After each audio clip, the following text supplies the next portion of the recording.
I need you to give me a child." The words hung in the freezing air between them, impossible and raw. Ethan Vale, billionaire, widower, father, stood frozen in his doorway, staring at the trembling woman he'd quietly watched from across the street for months. Mia Carter's face was streaked with tears, her hands shaking so badly she could barely hold them still. This wasn't a conversation. It was a confession, a plea, a breaking point. What happens when grief becomes so unbearable that you ask a stranger for the impossible?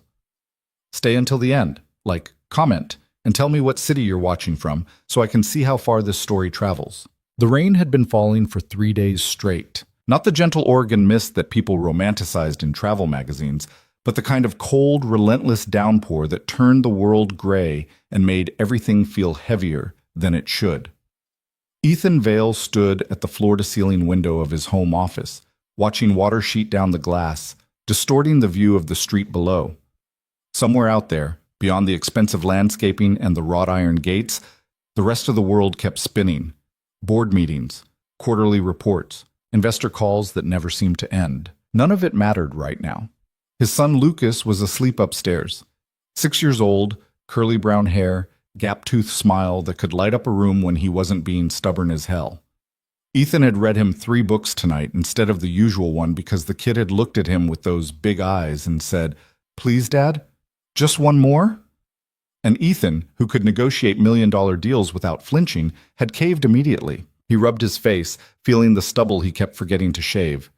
32 years old, and he felt ancient some days. The house was too quiet.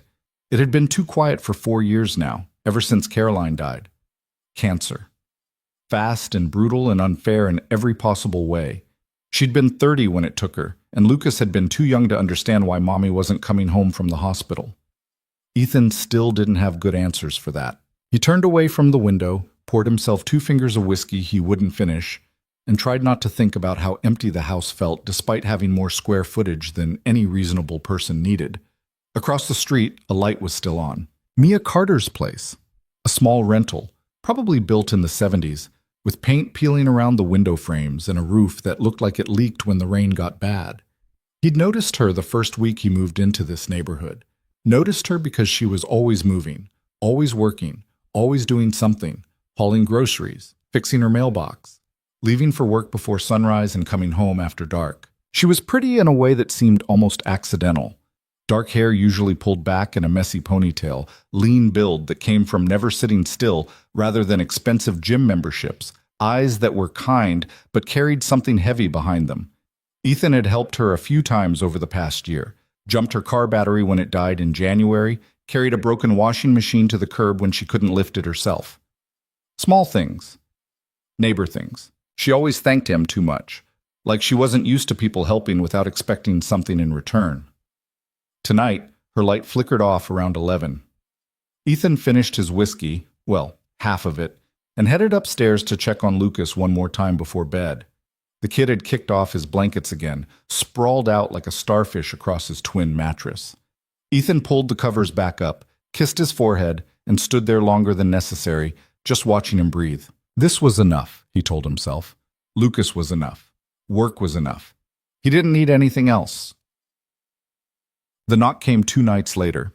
Ethan was in the kitchen, cleaning up after dinner, or more accurately, scraping mac and cheese off a plate while Lucas played with Legos in the living room. The sound startled him because people didn't just show up at his house.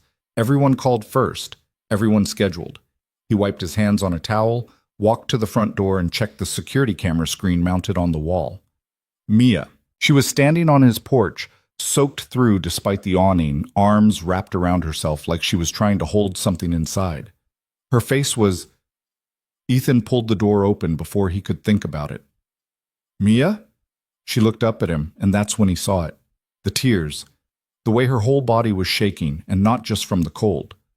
"I'm sorry," she said immediately, voice cracking. I didn't know where else to... Come inside." He stepped back, gesturing her in.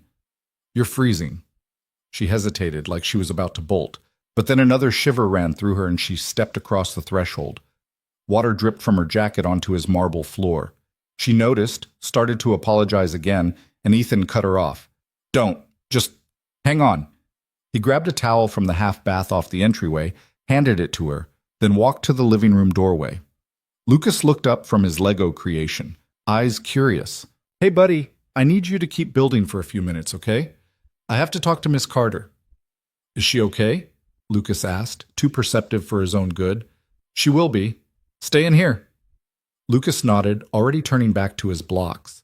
Ethan returned to the entryway where Mia was still standing, dripping and trembling and looking like she regretted everything.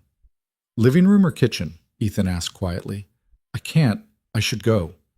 "Mia, kitchen or living room?" She swallowed hard. "Kitchen."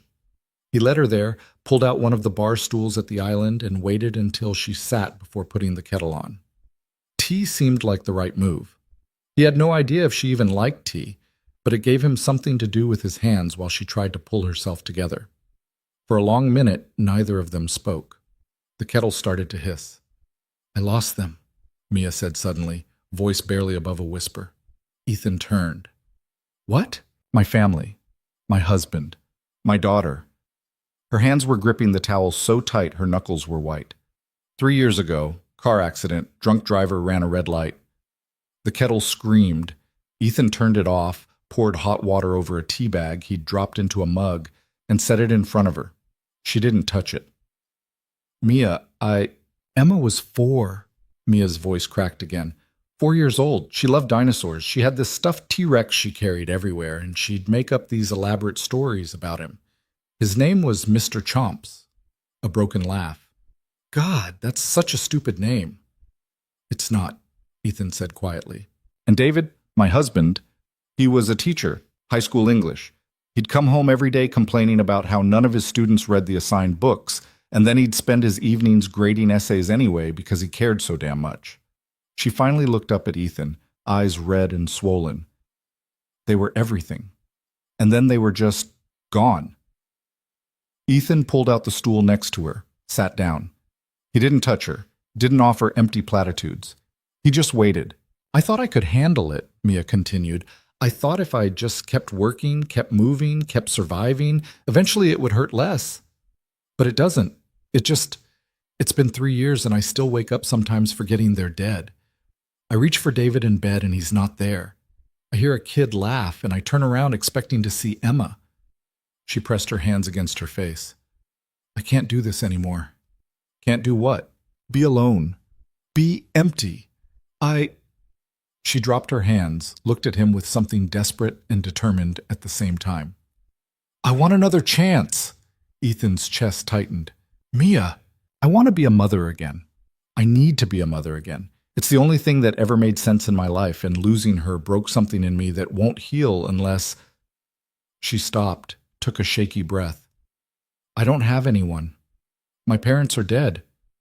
David's family blamed me for the accident, said if I'd been driving instead of him, maybe he'd have seen the other car coming. I have no siblings, no close friends, no one who would—" "Wait." Ethan held up a hand, trying to process. "Are you asking me to help me have a child?" "Yes." The words came out in a rush, like she had to say them before she lost her nerve. "I know it sounds insane. I know we barely know each other, but you're kind and you're stable and you're a good father, and I can't go to some anonymous sperm bank and hope for the best. I need this to be real. I need to know the person who—" She stopped, looking at him with eyes that were begging him to understand. Ethan sat back, mind reeling. "Mia, this is crazy. I know. I was going to say complicated. That too." He ran a hand through his hair, trying to organize his thoughts into something coherent. A woman he barely knew had just shown up at his house in the middle of a rainstorm asking him to father her child. This wasn't something covered in any parenting book or business negotiation he'd ever been part of. "Why me?" he asked finally. Mia laughed, but there was no humor in it. "Because you're the only person in my life who's been kind without wanting something in return. Because I've watched you with Lucas, and I can see you're a good dad. Because—" She stopped, looked down at her hands. "Because I'm desperate and terrified, and I don't have anyone else to ask."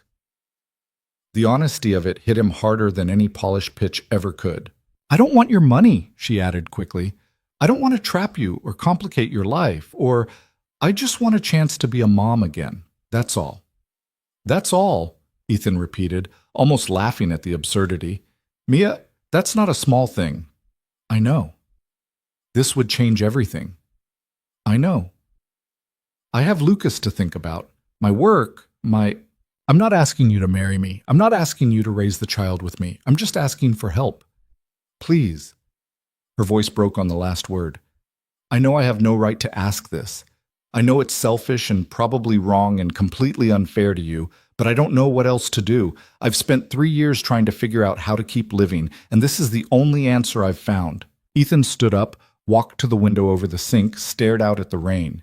His reflection looked back at him, tired, uncertain, completely out of his depth.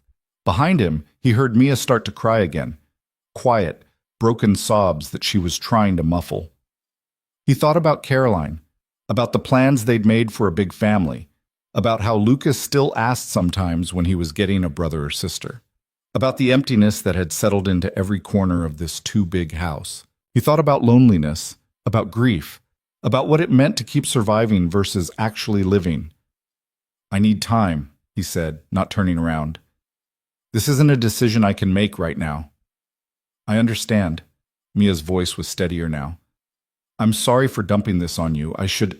Don't apologize. He finally turned to face her. You're asking me something huge, but you're being honest about it. That matters. She stood, wrapping the towel around her shoulders like a shawl. Thank you for listening, and for the tea I didn't drink. A small smile tugged at Ethan's mouth despite everything. You're welcome. He walked her to the door, watched her step back out into the rain. She paused on the porch, looked back at him. I meant what I said, about you being kind. That's not nothing. Then she was gone, hurrying across the street to her small house, leaving Ethan standing in his doorway with a million thoughts spinning through his head and no idea what to do with any of them. Lucas appeared at his elbow. Is Miss Carter sad? Ethan looked down at his son. Yeah, buddy, she is. Did you make her feel better? I don't know, I hope so. Lucas nodded seriously, then grabbed Ethan's hand. Come see what I built. And just like that, life went back to normal, or at least the appearance of normal. But as Ethan followed his son back to the living room, he knew nothing was normal anymore. Sleep didn't come easy that night. Ethan lay in bed, staring at the ceiling, replaying the conversation over and over. The desperation in Mia's voice, the way she'd looked at him like he was her last hope, the impossible things she was asking. He'd built a tech company from nothing. He'd navigated hostile takeovers, convinced skeptical investors, made decisions that affected thousands of employees. He'd raised a son alone through the worst grief of his life. But this was different. This wasn't business. This wasn't even just about him. It was about bringing a life into the world, about responsibility and connection and consequences he couldn't fully predict. It was about a woman who'd lost everything, asking him to help her find something worth living for again. Around 3 a.m, he gave up on sleep, went downstairs, and opened his laptop. He didn't know what he was looking for exactly. Answers, probably, or at least some framework for thinking about this rationally. Instead, he found himself looking at photos. Old photos from before Caroline got sick, family trips to the coast, Lucas as a baby, Caroline laughing at something he'd said. The 3 of them together, happy, whole. He missed her. Even after 4 years, he missed her so much it sometimes felt like drowning. But he also knew she wouldn't want him stuck in the past forever. She'd made him promise, near the end, that he'd keep living, that he'd give Lucas the best life possible, that he'd find happiness again if he could. Was this happiness? Or was this just another form of running away from grief? He closed the laptop, rubbed his eyes, and wondered if Mia was awake across the street, asking herself the same kinds of questions. 3 days passed. Ethan went through the motions, conference calls, emails, taking Lucas to school and picking him up, making dinner, reading bedtime stories, being present while his mind was somewhere else entirely. He caught himself watching Mia's house more than he should, saw her leave for work early, come home late. She didn't look at his place, didn't wave, didn't acknowledge. Their conversation had ever happened. Maybe she regretted it. Maybe she hoped he'd just forget and they could go back to being polite neighbors who barely spoke. But Ethan couldn't forget. The question followed him everywhere. In board meetings, he'd drift off mid-presentation, thinking about what it would mean to say yes. During Lucas's soccer practice, he'd watch the other parents and wonder if they'd think he was crazy. Late at night, alone in his too quiet house, he'd imagine another child, a daughter maybe, someone for Lucas to grow up with. Was it wrong to want that? Was it wrong to consider this for his own reasons, not just to help Mia? On the fourth day, he made a decision. He waited until after Lucas was asleep, then walked across the street and knocked on Mia's door. She answered in sweatpants and an old college t-shirt, hair damp like she'd just showered. When she saw him, her expression went carefully neutral. "Ethan? Can we talk?"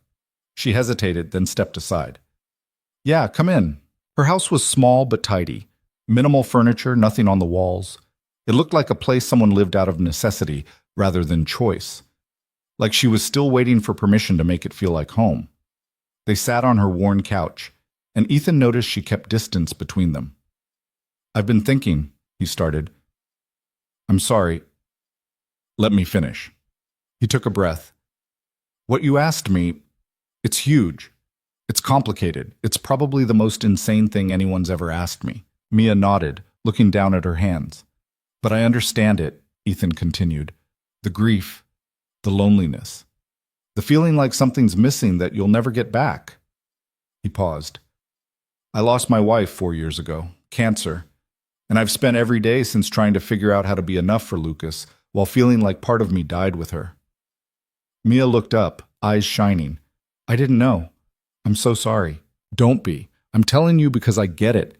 That desperate need to feel whole again, to have purpose beyond just surviving." He leaned forward, elbows on his knees.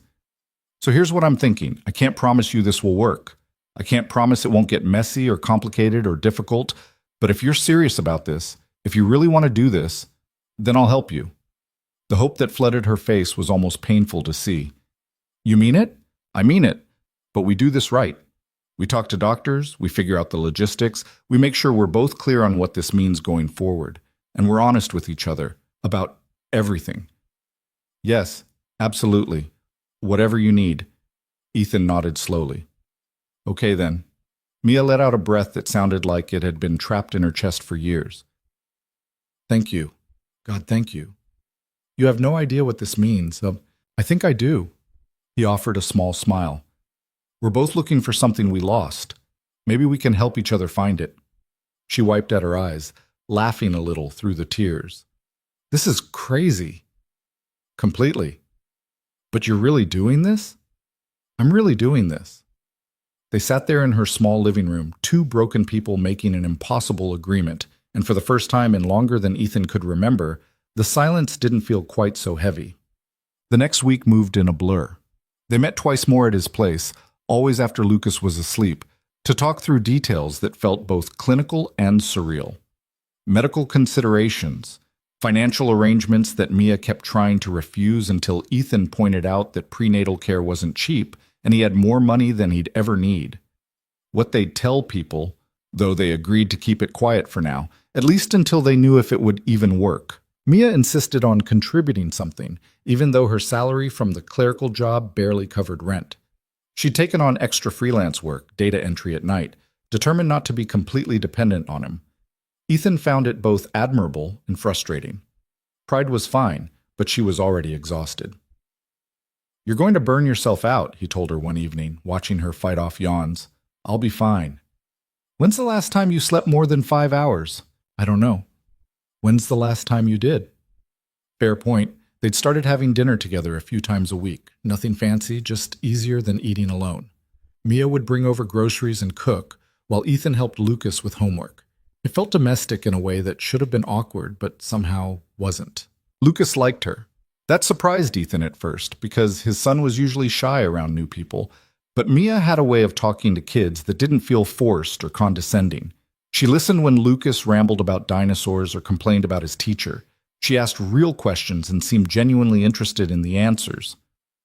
One night, about 2 weeks after their agreement, Lucas looked up from his spaghetti and asked, "Is Miss Mia your girlfriend, Dad?" Ethan nearly choked on his water. Mia's face went red. "No, buddy, we're friends." "But she's a girl, and she's your friend."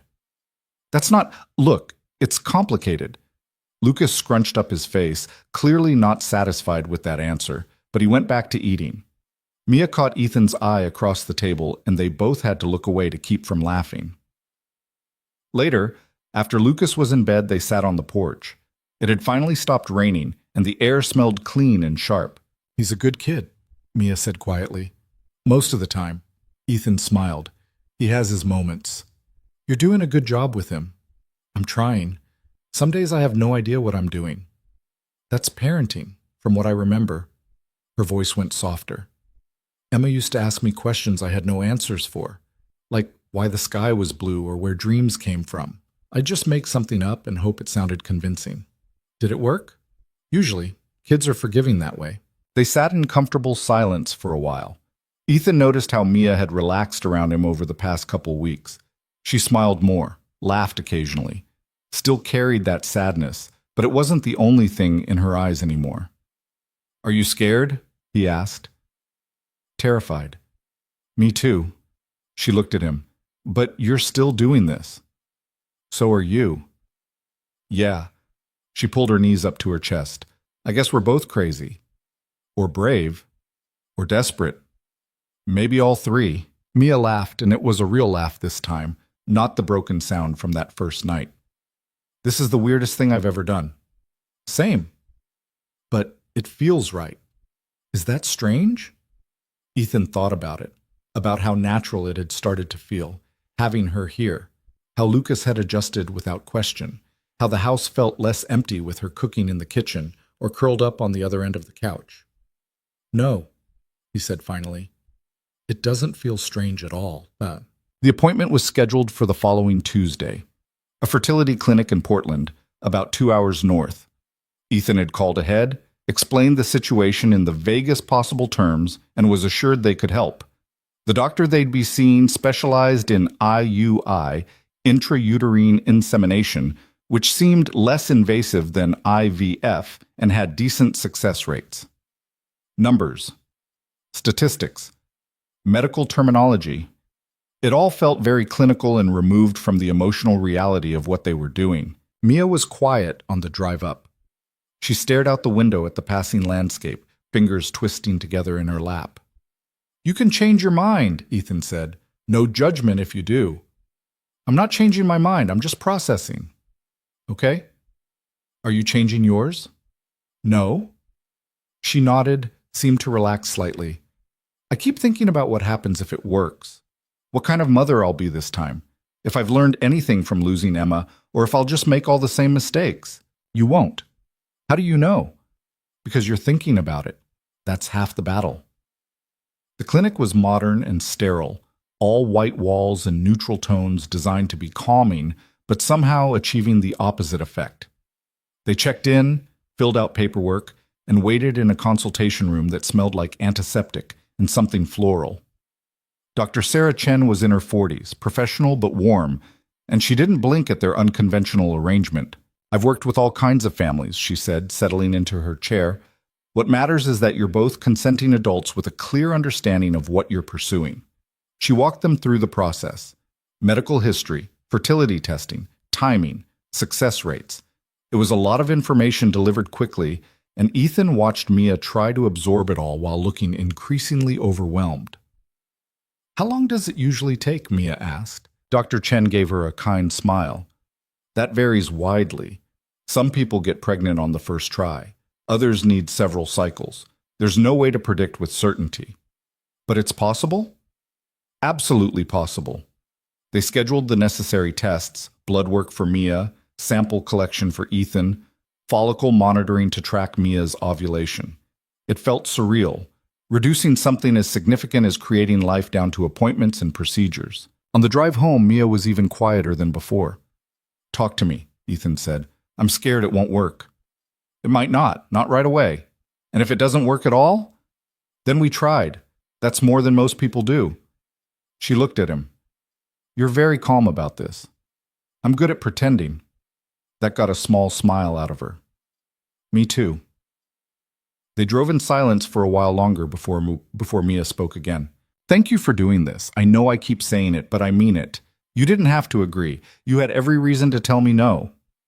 "Yeah, I did." "So why didn't you?" Ethan thought about that. About the real reasons beneath the practical ones. About loneliness and connection, and the weird way life sometimes gave you second chances when you least expected them. Because I wanted to, he said finally. Not just for you, for me too. For Lucas, for... He paused. I don't know exactly, but it felt right. Mia reached over and squeezed his hand briefly before pulling back. I'm glad it was you I asked. Me too. E.T. The tests came back positive. Both of them were medically cleared to proceed. No issues that would prevent conception. No red flags. Good chances all around, according to Dr. Chen. They scheduled the first IUI for early March. In the weeks leading up to it, something shifted between them. Not dramatically, not all at once, but in small increments that added up to something neither of them had names for yet. Dinners became daily instead of occasional. Mia started keeping spare clothes at Ethan's place because she ended up there so often. They fell into routines without discussing them. She'd cook, he'd clean up. He'd help Lucas with homework while she prepped vegetables. They'd watch TV together after Lucas went to bed, sitting closer on the couch each night. Ethan started noticing things. The way Mia hummed while she cooked, how she always made her tea too hot and then forgot about it until it went cold. The small scar on her wrist from a childhood bike accident. The fact that she read mystery novels but always figured out the ending halfway through and got annoyed about it. And he started wanting to know more. They talked more too. Real conversations that went beyond logistics and medical appointments. Mia told him about growing up in a small town in Idaho, about her parents dying when she was in college, about meeting David at a bookstore where they both reached for the same novel. Ethan told her about building his company, about the stress and the impossible hours, and wondering if it was all worth it. About Caroline's diagnosis and the year of treatment that didn't work. About learning to be a single father while trying not to fall apart. Do you ever feel guilty? Mia asked one night. About moving forward? All the time. Me too. Like I'm betraying their memory by not staying frozen in that grief. Ethan looked at her. You think that's what they'd want? For us to stop living? No, but knowing that and feeling it are different things. Yeah, they are. Lucas started calling Mia by her first name instead of Miss Carter. Small thing, but it felt significant, like she'd crossed some invisible threshold from neighbor to something closer to family. One Saturday, Ethan took them both to the coast. Lucas wanted to see the tide pools, and Mia had mentioned she hadn't been to the ocean since moving to Oregon. They spent hours exploring the rocky beach, Lucas darting between pools, pointing out sea anemones and tiny crabs, while Mia and Ethan followed at a slower pace. He's fearless, Mia observed, watching Lucas climb over slippery rocks without hesitation. He gets that from his mom. Caroline was always jumping into things head first. Were you the cautious one? Usually. Someone had to be. Mia smiled. Emma was cautious. She'd spend 10 minutes analyzing a situation before deciding what to do. Drive me crazy sometimes, but I miss it. She paused. I miss everything about her. I know. Does it get easier, or does everyone just lie about that? Ethan considered the question seriously. It gets different. The sharp edges wear down, but you don't forget and you don't stop missing them. You just learn to carry it better. That's not very comforting. You asked for honesty. She laughed. Fair enough. They stayed until sunset, until Lucas was exhausted and covered in sand and protesting that he wasn't tired even as he yawned. On the drive home, he fell asleep in the back seat within minutes, and Ethan glanced over to find Mia watching the kid with an expression that made his chest tight. You okay? He asked quietly. Yeah, just thinking about what it'll be like. If this works. Scared? Excited. Scared. Both. That sounds about right. The first IU I took 15 minutes and felt both anticlimactic and monumental. Mia lay on the exam table while Dr. Chen walked them through each step with calm efficiency. Ethan sat in a chair next to her, holding her hand because she'd reached for his and he hadn't let go. All done, Dr. Chen said finally. You'll need to rest here for about 15 minutes, then you're free to go. The doctor left them alone. Mia was still gripping Ethan's hand. What now? She asked. Now we wait. I'm terrible at waiting. I've noticed. She looked at him, really looked at him. What are we doing, Ethan? What do you mean? This started as you helping me, but it doesn't feel like that anymore. He knew what she meant, felt it too. The way things had blurred from an arrangement into something messier, more complicated, more real. No, he agreed, it doesn't. Does that scare you? Yeah. Me too. They sat in that uncertainty for a moment before Mia spoke again. But I'm glad that it's not just transactional anymore. I know that probably makes everything more complicated, but I'm glad too. Her eyes searched his face. Really? Really? The timer on Dr. Chen's phone went off, signaling the 15 minutes were up. But neither of them moved yet. Ethan? Yeah? Whatever happens, thank you for seeing me, for not treating me like I was crazy. You're not crazy. Debatable. He smiled. Okay, maybe a little crazy, but in a good way. She squeezed his hand one more time before sitting up. Let's go home. Home. Not your place or the house. Home. And Ethan realized that's what it had become, for both of them. They didn't know yet if the procedure had worked. Wouldn't know for another 2 weeks at least. But sitting there in that sterile room, hands still linked, it felt like something had shifted regardless. Like they'd crossed a line they couldn't uncross. And maybe that wasn't such a bad thing after all. The 2-week wait felt like 2 years. Mia tried to act normal, tried not to obsess over every tiny sensation in her body, tried not to Google early pregnancy symptoms at 3 in the morning. She failed at all of it spectacularly. Every twinge, every moment of fatigue, every wave of nausea that could have just been anxiety, she cataloged it all, analyzing and reanalyzing until she drove herself half crazy. Ethan wasn't much better, though he hid it better. He threw himself into work with an intensity that made his assistant ask if everything was okay. Board meetings became a welcome distraction. Conference calls gave him something to focus on besides the calendar he kept checking, even though he knew exactly how many days were left. 13, then 12, then 11. Lucas noticed the tension, because of course he did. Kids always noticed. Why is everyone acting weird? He asked one night at dinner. Mia had cooked chicken stir-fry that none of them were really eating. No one's acting weird, Ethan said. You keep staring at nothing, and Mia keeps spacing out.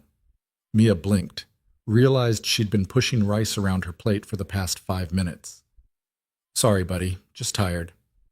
You're always tired now. Work's been busy. Lucas didn't look convinced, but he went back to eating. Ethan caught Mia's eye across the table, and she gave him a small, strained smile. The waiting was eating both of them alive. On day 9, Mia convinced herself it hadn't worked. She felt completely normal, no symptoms, no signs, nothing. Just the same grief and hope tangled together that she'd been carrying for weeks. Maybe I'm not meant to have this, she said to Ethan that night. They were on his couch, pretending to watch some crime show neither of them cared about. It's only been 9 days. I know, but I don't feel any different. Some people don't feel anything for weeks. And some people never feel anything because they're not pregnant. Ethan muted the TV. Where's this coming from? Mia pulled her knees up, wrapped her arms around them. I'm scared I wanted this so badly that I convinced myself it was possible, and now reality is going to come crashing down, and I'll be right back where I started, alone, empty, stuck. You're not alone. You know what I mean. He did.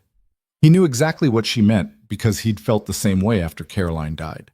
That bone-deep terror that nothing would ever be okay again, that hoping for better was just setting yourself up for more pain.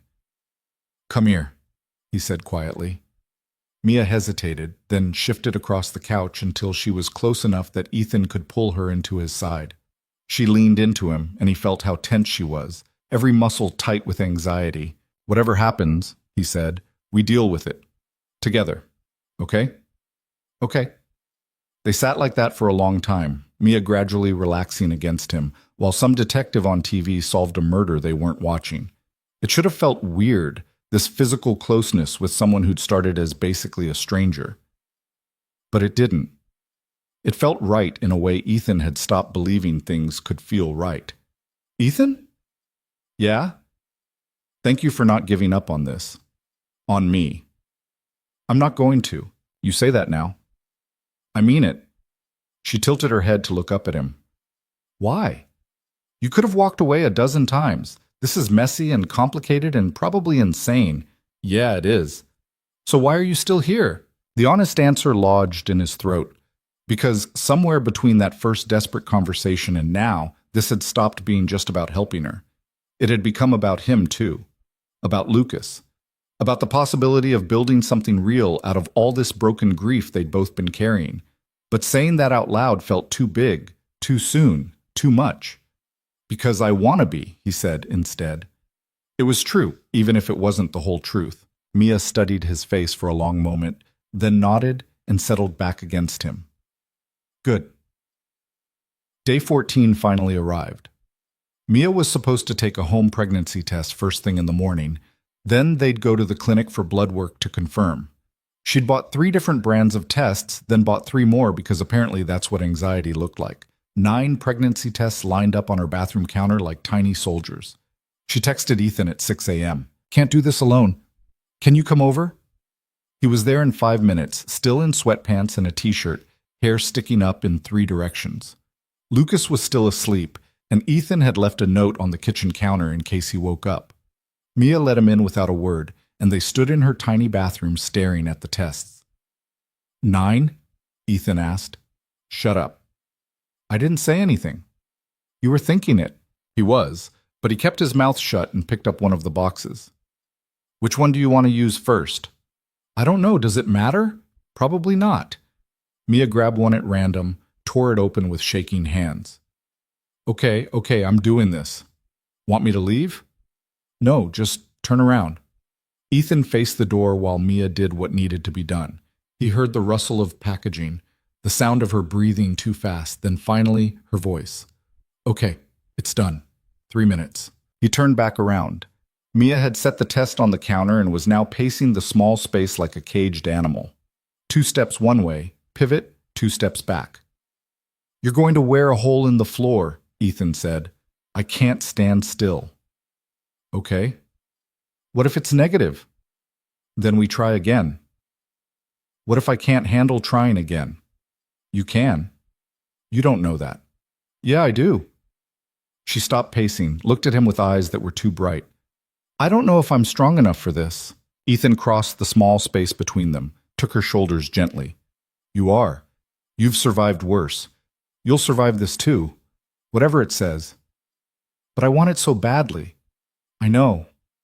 I want this to work so badly it physically hurts. I know, he said again, softer. Mia's phone timer went off. 3 minutes. They both froze. I can't look, Mia whispered. Want me to? She nodded, unable to speak. Ethan let go of her shoulders, walked to the counter, picked up the test. 2 lines. Clear as anything. Positive. His heart kicked against his ribs so hard it almost hurt. He looked at Mia, who was standing there with her hands pressed over her mouth, eyes wide and terrified and hopeful all at once. Well, she managed. He held up the test so she could see. For a second, Mia just stared. Then her knees buckled. Ethan caught her before she went down, and suddenly she was crying, huge, gasping sobs that shook her whole body. He held on tight while she fell apart, while months and years of grief and hope and desperation all came pouring out at once. It's positive, she kept saying between sobs. It's actually positive. Yeah, it is. Oh my God. We still need to confirm with blood work. I know, but... She pulled back enough to look at him, face blotchy and wet and radiant. Ethan, it worked. He found himself smiling, really smiling, for the first time in longer than he could remember. It did. She laughed through the tears, grabbed his face with both hands, and kissed him. It was quick, spontaneous, born of pure joy and relief. But the second their lips touched, something shifted. Mia froze. Ethan froze. They pulled apart, staring at each other with matching expressions of surprise. I'm sorry, Mia said immediately. I wasn't thinking. It's fine. That was inappropriate. Mia, it's fine. They stood there in her cramped bathroom, the positive pregnancy test still in Ethan's hand, the air between them charged with something new and electric and terrifying. We should go to the clinic, Mia said finally, voice unsteady. Yeah, we should. Neither of them moved. Then Ethan's phone buzzed. Lucas, awake and wondering where he was. Reality crashed back in. I need to get back, Ethan said. But I'll meet you at the clinic? 10 o'clock? 10 o'clock, Mia echoed. He left, walking back across the street in the early morning light, and tried not to think about the kiss. Tried not to think about how natural it had felt. How right. This was already complicated enough. The blood work confirmed what the test had shown. Mia was pregnant. Early, very early, but definitely pregnant. Dr. Chen smiled warmly, congratulated them, scheduled the first ultrasound for 6 weeks, and rattled off a list of do's and don'ts that Mia frantically typed into her phone. In the car afterward, they sat in silence. "So this is really happening," Mia said. "Yeah. I'm going to have a baby." "You are?" She turned to look at him. "Are you okay with this? Really okay?"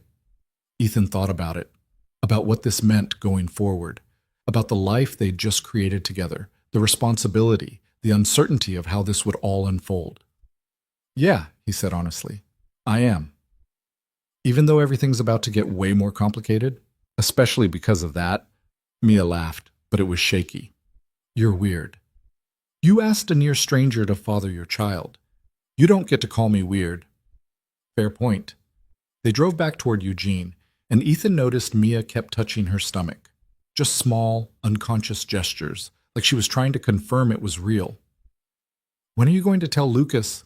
she asked. That question had been rattling around in Ethan's head since they left the clinic. "I don't know. Soon, I guess. He'll figure it out eventually anyway." "How do you think he'll react?" "Honestly, no idea.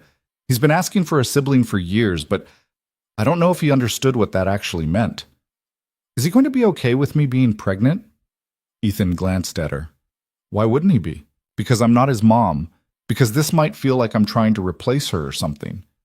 Lucas doesn't think like that. He likes you. But this is different." "Yeah, it is, but we'll figure it out." Mia didn't look entirely convinced, but she nodded. They fell into silence again, both processing in their own ways. That evening, Ethan sat Lucas down for a talk. They were in the living room, Lucas building something elaborate with Legos, while Ethan tried to figure out how to start this conversation. All his business negotiation skills were completely useless here. "Buddy, I need to tell you something." Lucas looked up, immediately suspicious. "What did I do?" "Nothing. You're not in trouble." "Then why do you look nervous?"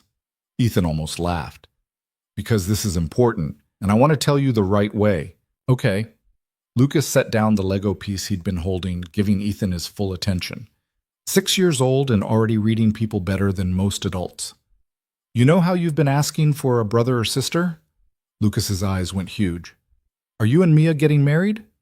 "What? No, I mean, not exactly. It's complicated." "Adults always say that when they don't want to explain things." "You're too smart for your own good, you know that?" Lucas grinned.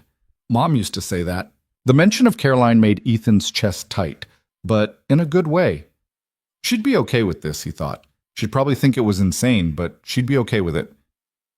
"Mia's going to have a baby," Ethan said carefully, "and that baby is going to be your brother or sister." Lucas processed this for a long moment. "But you're not married to Mia." "No." "Can you have a baby without being married?" "Yes. It's not traditional, but yes." "Is the baby going to live here?" "I don't know yet. We're still figuring things out." "Is Mia going to live here?" Maybe? We haven't talked about it." Lucas tilted his head, considering. Tommy's parents are divorced and he has 2 houses. Is it going to be like that? Maybe, or maybe something different. The important thing is that you're going to have a sibling, and that's good, right? "I guess." Lucas paused. "Will you still have time for me?" And there it was, the real fear beneath all the questions. Ethan pulled Lucas close. "Always, you're my son. Nothing changes that, not a new baby, not anything. Promise?" "Promise." Lucas hugged him tight, and Ethan felt the kid's small body relax. "Okay, can it be a sister? Tommy has a brother and they fight all the time." Ethan laughed despite everything. "We don't get to choose, but I'll see what I can do." That night, after Lucas was asleep, Mia came over. She'd clearly been anxious all day, waiting to hear how Lucas took the news. "He okay?" she asked. The second Ethan opened the door. "He's fine. Mostly worried about whether he'll still get enough attention." "And?" I told him nothing's changing between us. Mia nodded, but she looked uncertain. Can I ask you something? Always. What happens now? With us, I mean. This started as me asking for help, but it's turned into something else, and I don't know what to call it. Ethan gestured for her to come inside. They ended up in the kitchen because that's where all their important conversations seemed to happen. He poured them both water they wouldn't drink, then leaned against the counter. I don't know what to call it either, he admitted, but I know I care about you, and I know this isn't just about the baby anymore. It's not? Is it for you? Mia looked down at her hands. No. Somewhere along the way, this became real. The dinners, the conversations, the way you are with Lucas, the way you've been with me. She looked up. I didn't expect to feel like this. Feel like what? Like maybe I could be happy again. Like maybe I'm not broken beyond repair. Ethan crossed the distance between them. You were never broken. You were grieving. There's a difference. Sometimes it's hard to tell. He reached out, tucked a strand of hair behind her ear. The gesture felt intimate in a way that should have scared him, but didn't. What do you want this to be? I don't know. I'm terrified of wanting too much and ruining what we have. What if wanting more doesn't ruin it? What if it does? What if it doesn't? Mia smiled slightly. You're very annoying when you're being logical. It's one of my many talents. They stood close, not quite touching, the space between them humming with possibility and uncertainty. Then Mia did something brave. She closed the distance, went up on her toes, and kissed him. Not like the spontaneous kiss that morning. This one was deliberate, tentative, asking a question. Ethan answered by pulling her closer, kissing her back with 4 years of loneliness and longing behind it. When they finally broke apart, they were both breathing hard. Okay, Mia whispered. Okay, I want this. Whatever this is, I want to try. Even though it's messy? Especially because it's messy. Ethan rested his forehead against hers. We're doing this backward, you know? Usually people fall for each other first, then have a baby. We've never been very traditional. No, we haven't. They stood there in his kitchen, holding each other, two broken people who'd somehow found a way to fit their jagged edges together. The weeks that followed were strange and wonderful and terrifying. Mia had morning sickness that turned out to be all-day sickness. She'd show up for dinner looking pale and exhausted, force down half a meal, then spend 20 minutes in the bathroom while Ethan and Lucas tried to pretend they couldn't hear her getting sick. Is Mia okay? Lucas asked one night. She's fine, just pregnancy stuff. Pregnancy makes you throw up? Sometimes. Lucas wrinkled his nose. That's gross. Yeah, it kind of is. But despite the sickness, Mia seemed lighter. She smiled more, laughed easier, had fewer shadows in her eyes. The pregnancy was hard on her body, but good for her soul, and watching that transformation was something Ethan hadn't expected to find so moving. They hadn't told anyone else yet. Mia wanted to wait until the first trimester was over, some superstitious fear that saying it out loud too soon would jinx it. Ethan understood. He'd felt the same way when Caroline was pregnant with Lucas. Work became background noise. Ethan delegated more, worked from home when he could, made it clear to his team that his hours were non-negotiable now. A few board members grumbled, but his company was successful enough that they couldn't complain too much. His assistant, Margaret, who'd worked with him for 6 years and knew him better than most people, cornered him after a video conference. What's going on with you? Nothing? Why? You're smiling more. You're leaving early. You actually took a personal call during the investor meeting last week. She crossed her arms. So either you're having a breakdown or something good is happening. Can it just be nothing? With you? No. Ethan sighed. I'm seeing someone. Sort of. Sort of? It's complicated. Margaret's eyes narrowed. Is this the woman from across the street? The one who's been around more? How do you... Lucas talks. A lot. Mentioned Mia about 15 times last week during our call. He did? Yes, so spill. Ethan gave her the abbreviated version, leaving out the part about the baby. Margaret listened, expression shifting from curious to surprised to something softer. You deserve this, she said when he finished. You've been alone too long. It's only been 4 years. 4 years is a long time. And from what Lucas says, this woman makes you happy. That matters. Did Mia make him happy? Ethan thought about it, about the way his chest felt lighter when she was around, about looking forward to coming home instead of dreading the emptiness, about Lucas's excitement every time she showed up. Yeah, he said quietly. She does. Margaret smiled. Good, don't screw it up. I'll try not to. The first ultrasound was at 6 weeks. Ethan took the afternoon off and met Mia at the clinic. She was nervous, fidgeting with her phone, bouncing her leg in the waiting room until Ethan put his hand on her knee to stop it. Sorry, she muttered. It's fine. What if something's wrong? Then we deal with it. You keep saying that. Because it's true. They were called back and Mia changed into a gown while Ethan tried not to pace the small exam room. Dr. Chen came in with the ultrasound tech, all smiles and calm efficiency. Ready to see your baby? She asked. Mia nodded, couldn't speak. The tech squeezed gel on Mia's stomach, positioned the wand, and the monitor flickered to life. Grainy black and white images that Ethan couldn't make sense of at first. Then the tech pointed. There, see that flicker? A tiny flutter on the screen, impossibly small, barely visible. That's the heartbeat, the tech said. Mia made a sound, half sob, half laugh. Her hand shot out and grabbed Ethan's, squeezing so hard it hurt. He didn't care. He was staring at that tiny flicker, that proof of life they'd created, and feeling something huge expand in his chest. Strong heartbeat, Dr. Chen said. Everything looks good so far. The tech took measurements, pointed out the gestational sac, explained what they were seeing. Ethan heard maybe half of it. He was too focused on Mia's face, the tears streaming down her cheeks, the smile she couldn't contain, the sheer joy radiating from her. That's my baby, she whispered. Your baby, Dr. Chen confirmed. Can you print the pictures? Of course. They left with 3 grainy ultrasound photos and more prenatal vitamins.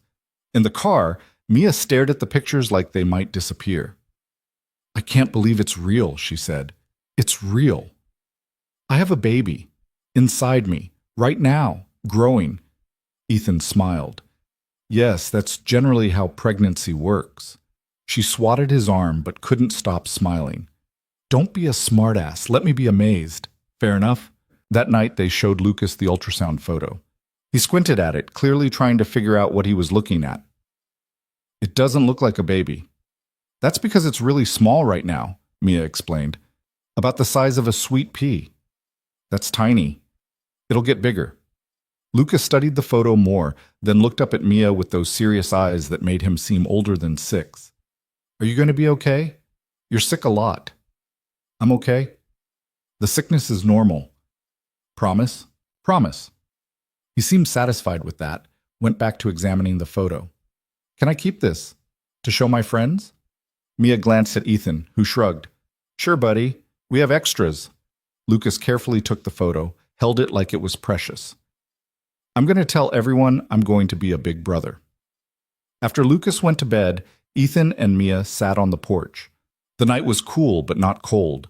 Early spring trying to decide if it wanted to commit to warmth yet. He's really excited, Mia said. Yeah, more than I expected, honestly. Think he'll still be excited when the baby actually gets here and cries all night? Probably not, but we'll deal with that when it happens. Mia pulled her jacket tighter. I should probably start thinking about logistics.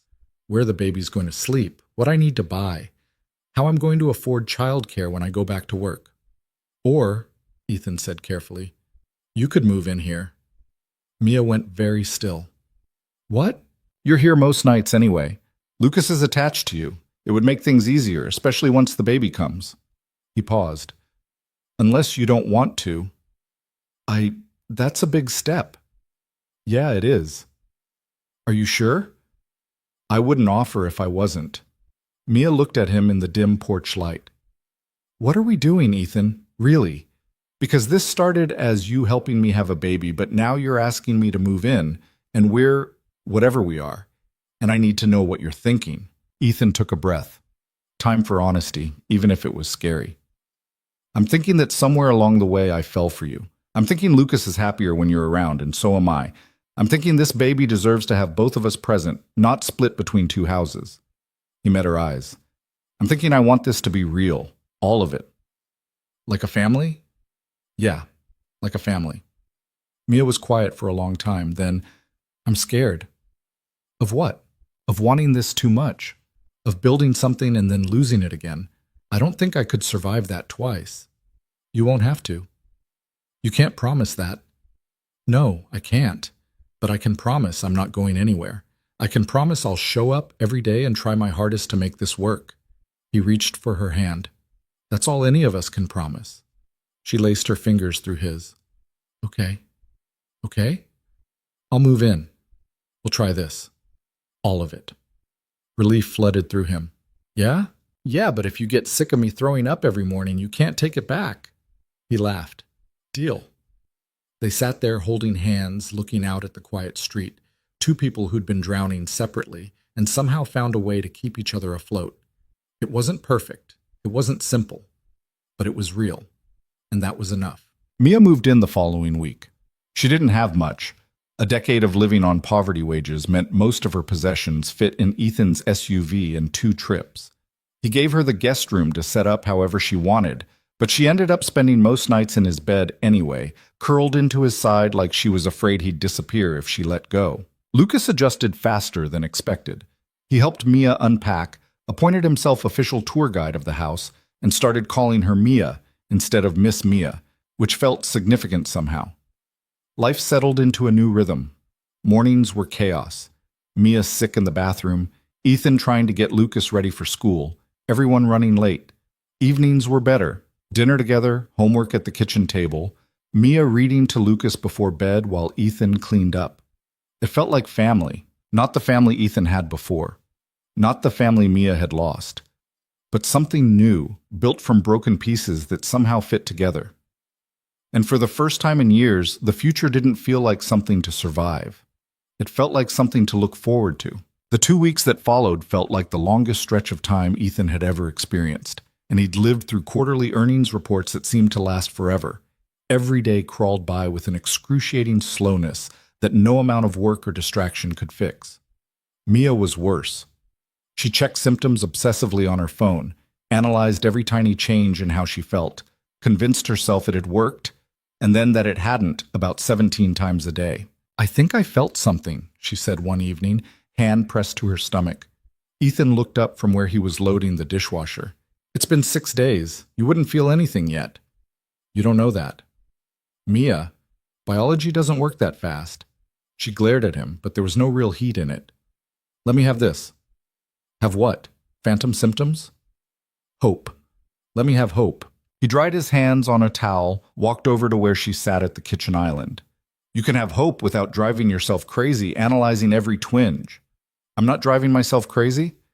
You Googled early pregnancy symptoms 43 times yesterday. You were counting? Your search history is still logged in on my laptop from when you used it. Mia buried her face in her hands. I'm being ridiculous. Little bit. I just want to know. I know. Ethan pulled out the stool next to her. But we have to wait. That's part of this. She looked at him through her fingers. You're annoyingly rational about everything. One of us has to be. I hate it. No, you don't.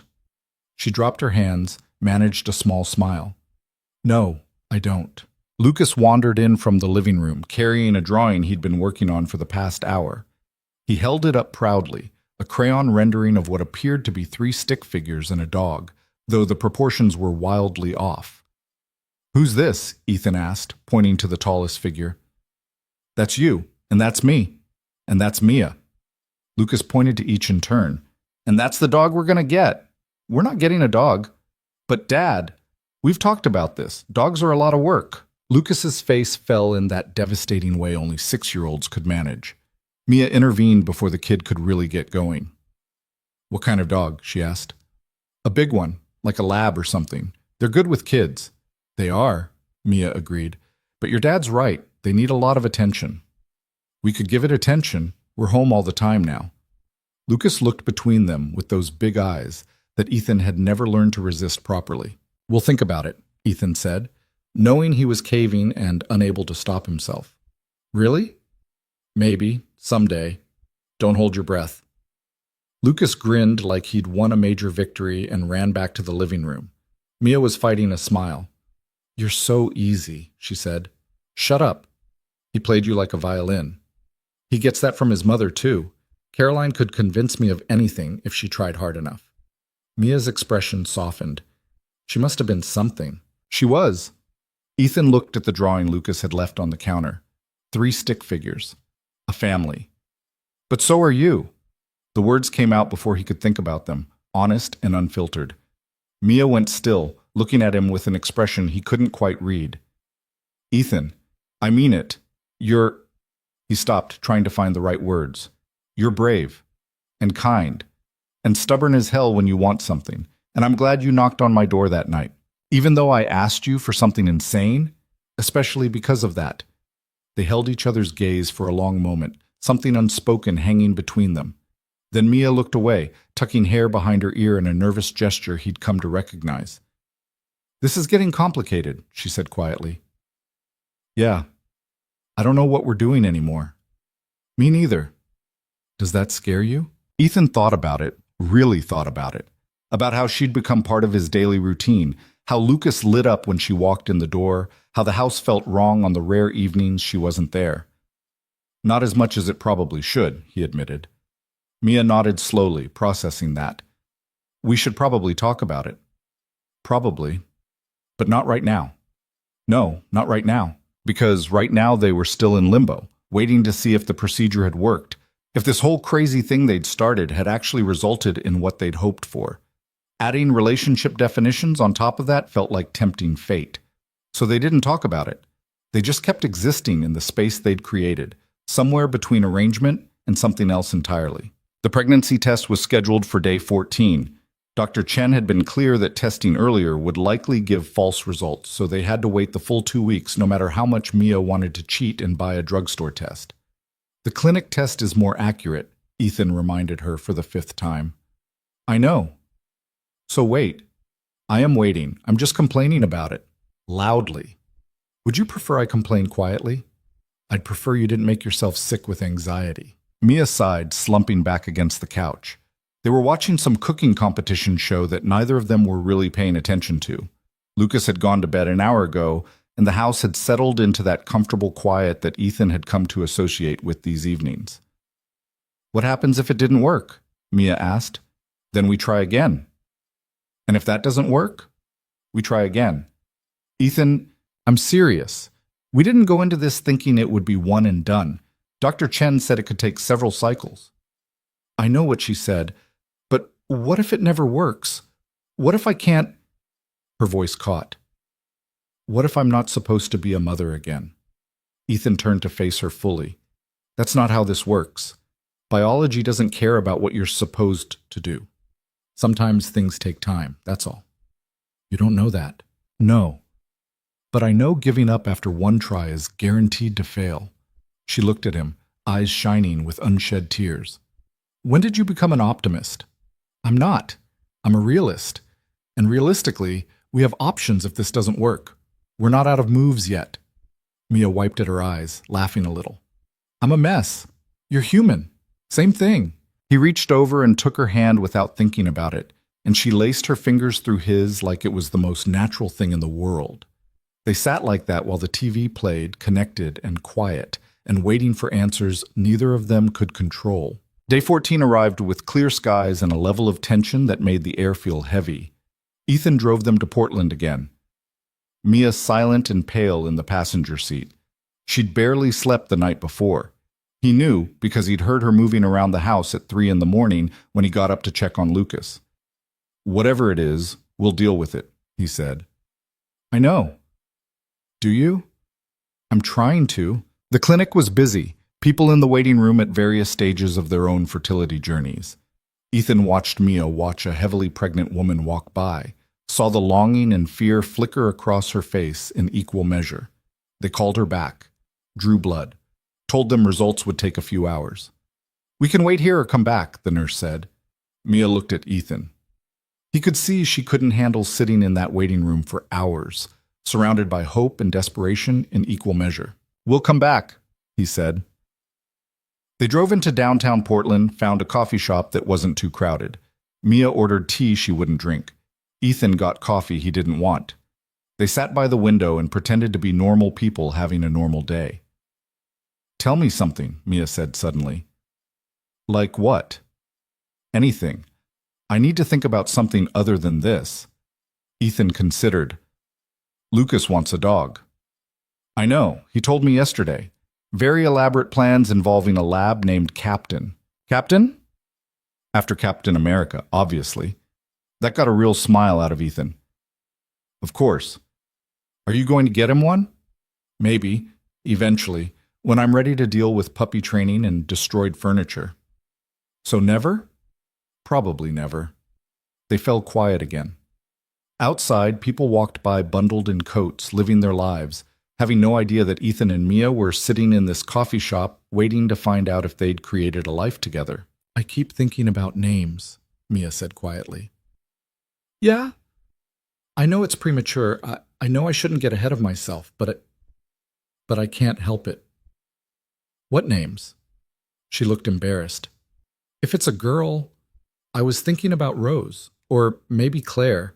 Something classic." "Those are nice." "And if it's a boy, I don't know, James maybe, or Henry." "Henry Vale," Ethan tested it out. "That works. You think so?"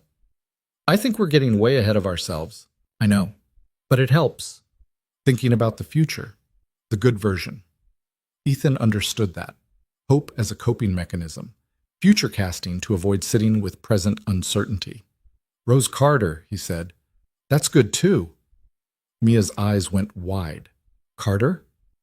It's your last name, isn't it? I didn't know if... Mia, if this works, this is your baby. Your last name makes sense. But you're the father. Biologically, sure, but you're the one who's going to carry them, raise them. I'm helping, but this is yours." She looked like she might cry again. "We never talked about that part. We're talking about it now. What do you want in all this?" Ethan hadn't let himself think too hard about that question, hadn't wanted to examine his own motivations too closely. But sitting here with Mia, hours away from knowing if this had worked, he couldn't avoid it anymore. "I want Lucas to have a sibling," he said slowly. "I want you to be happy. I want..." He stopped, then pushed forward. "I want to stop feeling like I'm just going through the motions. I want this house to feel like a home again, and I think maybe this could help with that. For both of us." "That's a lot to put on one hypothetical baby." "Yeah, probably unfair. But honest. I'm trying to be." Mia reached across the table, took his hand. "Me too."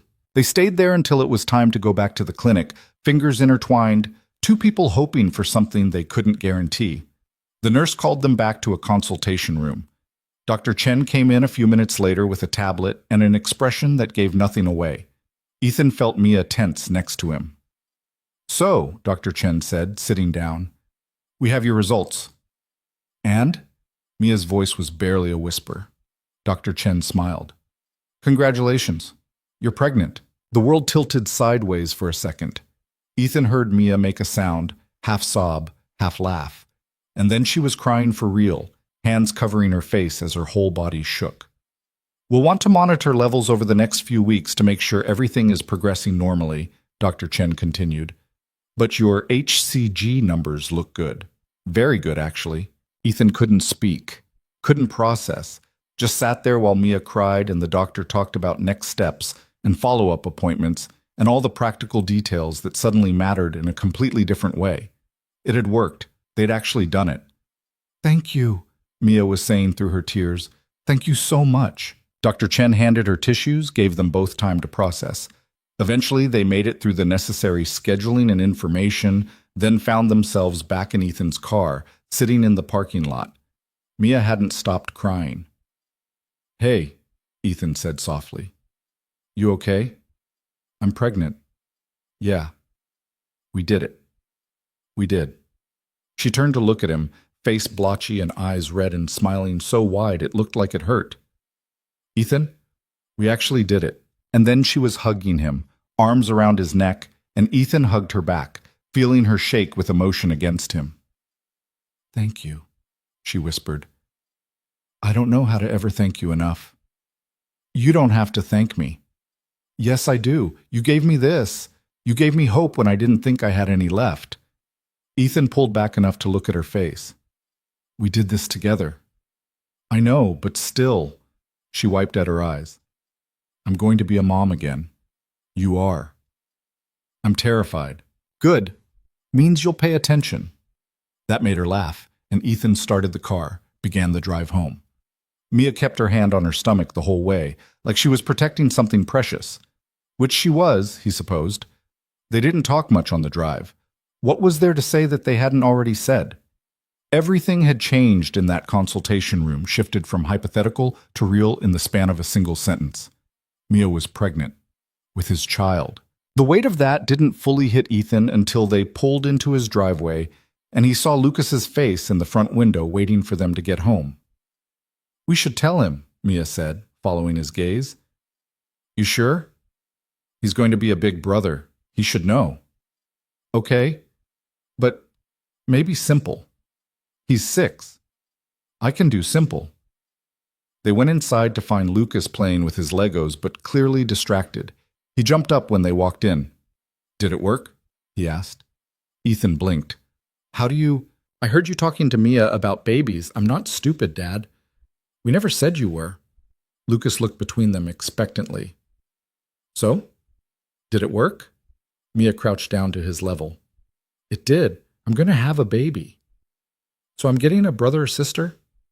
You are. In about 8 months. Lucas processed this information with the seriousness of a Supreme Court judge. Then he grinned. Cool. Can I tell my friends? Ethan and Mia exchanged glances. Maybe wait a bit, Ethan said. Let's make sure everything is okay first. How long? A few weeks? That's forever. You'll survive. Lucas looked like he wanted to argue but decided against it. Instead, he turned to Mia. Are you going to live here now? Mia faltered. I don't know. Your dad and I haven't talked about that. You should. You're here all the time anyway. Out of the mouths of babes. Ethan met Mia's eyes again and saw his own uncertainty reflected back. We'll figure it out, buddy, Ethan said. For now, how about we celebrate with pizza? Yes. Lucas was immediately distracted by the promise of food. Can we get the one with extra cheese? Sure. While Lucas ran to find the pizza place menu, Mia stood up, looked at Ethan. He's right, you know. About what? I am here all the time, and it's going to get complicated once I start showing. People will ask questions. Let them. Ethan, I don't want to make your life harder. You're not. He stopped, trying to find words for something he didn't fully understand himself. You're making it better, different, but better. Even with all the complications? Especially with those. She shook her head, but she was smiling. You're either very brave or very stupid. Can it be both? I found it! Lucas came running back with a crumpled menu.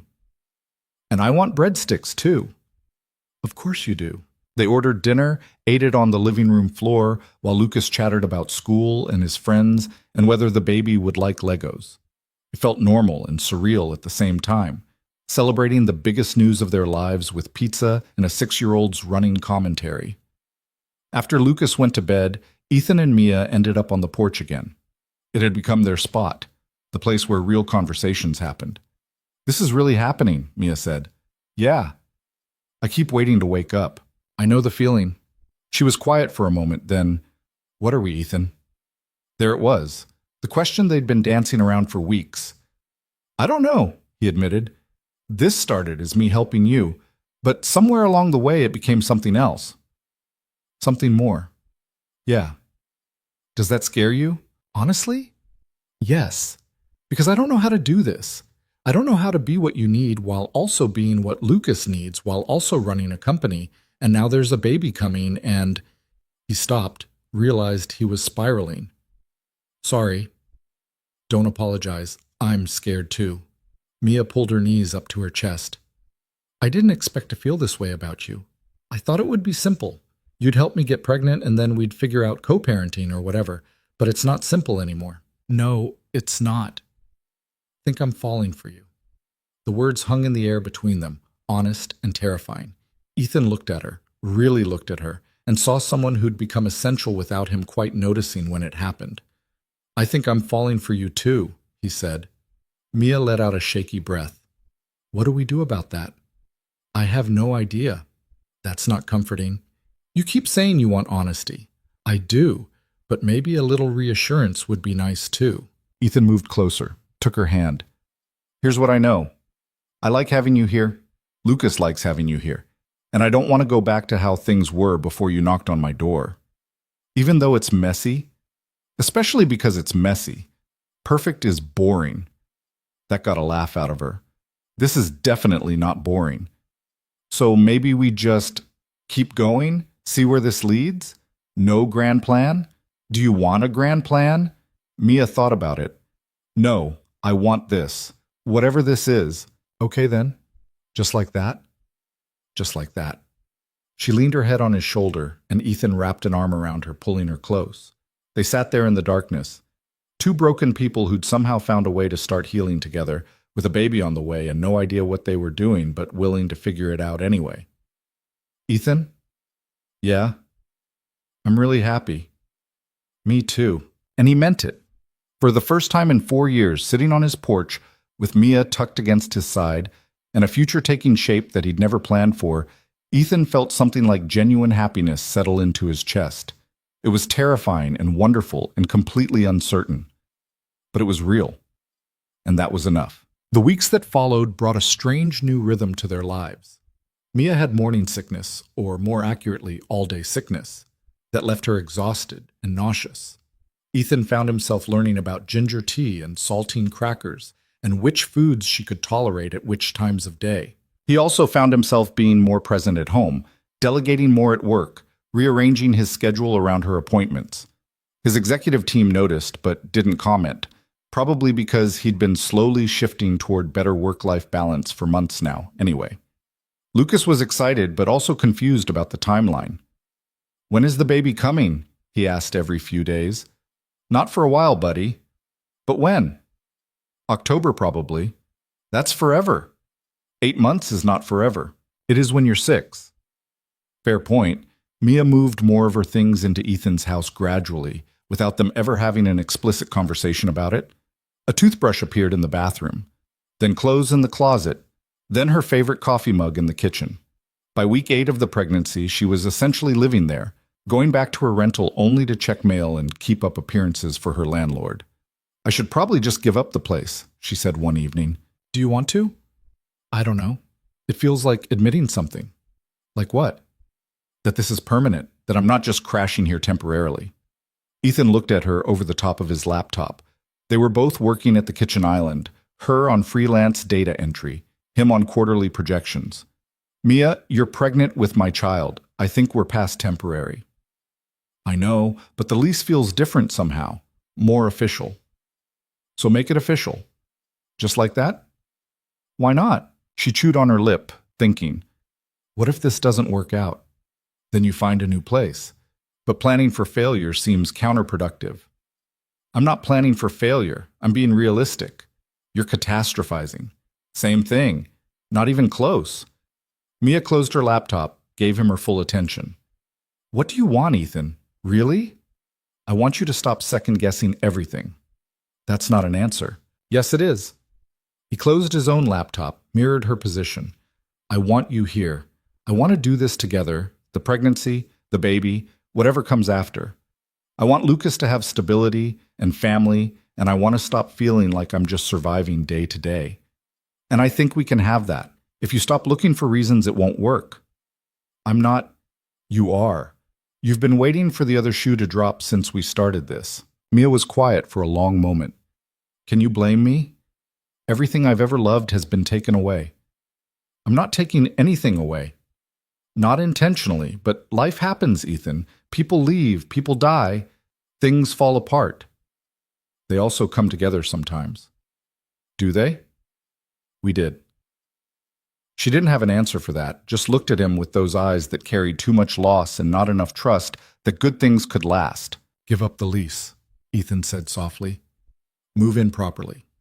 Let's stop pretending this is temporary and see what happens when we commit to it being real. You're asking me to move in. I'm asking you to stop living in limbo. That's not the same thing, isn't it? Mia stood up, paced to the window, looked out at the street. Her old rental was visible from here, small and dark and empty looking. Okay, she said finally. Okay? I'll give up the lease. I'll move in, properly. Ethan felt something loosen in his chest that he hadn't realized was tight. Yeah? Yeah. But if this blows up in our faces, I'm blaming you. Fair enough. She turned back to face him, and there was a tentative smile on her face. I can't believe I'm doing this. Which part? All of it. Moving in with you, having a baby, building a life with someone I barely knew 6 months ago. When you put it like that, it does sound crazy. It is crazy, but you're doing it anyway. I'm doing it anyway. Ethan stood up, crossed the kitchen to where she stood. He'd gotten comfortable touching her over the past weeks, hand-holding, arms around shoulders, casual affection that had become second nature. But this felt different, more intentional. He cupped her face in his hands, thumbs brushing across her cheekbones. I'm glad you knocked on my door. You've said that before. I'll probably say it again. Why? Because it's true. Because you changed everything. Because I didn't know how empty my life was until you filled it up. Mia's eyes were shining. That's the most romantic thing anyone's ever said to me. Really? That's the bar? Shut up and kiss me. So he did. And it felt like everything clicking into place at once, like this was what they'd been building towards since that first desperate conversation, since all the dinners and late-night talks and gradual collision of their lives. When they finally pulled apart, Mia was smiling. Well, she said, I guess we're really doing this. All of it. The baby, the moving in, the relationship that we've been pretending wasn't a relationship. All of it. Okay then. Okay. They stood there in the kitchen, holding each other, and Ethan thought about how strange life was, how it could take everything away and then give you something completely different in return if you were brave enough to reach for it. He'd lost Caroline. Mia had lost David and Emma. They'd both been hollowed out by grief and loneliness, but somehow, impossibly, they'd found each other. And maybe that was enough to build on. Maybe that was more than enough. Moving Mia's belongings out of the rental took less time than Ethan expected. She didn't have much. A decade of loss and financial struggle had taught her to travel light. A few boxes of clothes, some kitchen items she was attached to, books that had survived multiple moves, and a single photo album she handled like it might shatter. That's everything? Ethan asked, loading the last box into his truck. That's everything. Mia looked back at the empty apartment, keys still in her hand. Feels weird. I've lived here for 2 years. Any regrets? About leaving? No. About how little I accumulated? Maybe. Lucas was helping, or trying to, by carrying a box of books that was probably too heavy for him, but he refused to admit it. He staggered past them toward the truck, face red with effort. Need help, buddy? Ethan called. I got it. He's going to drop it, Mia said quietly. Probably, but he needs to figure that out himself. Sure enough, Lucas made it 3 more steps before the box slipped from his grip and hit the pavement. Books scattered everywhere. The kid stood there looking devastated. Mia moved before Ethan could, crouching next to Lucas. Hey, it's okay. Let's just pick them up. I said I could do it.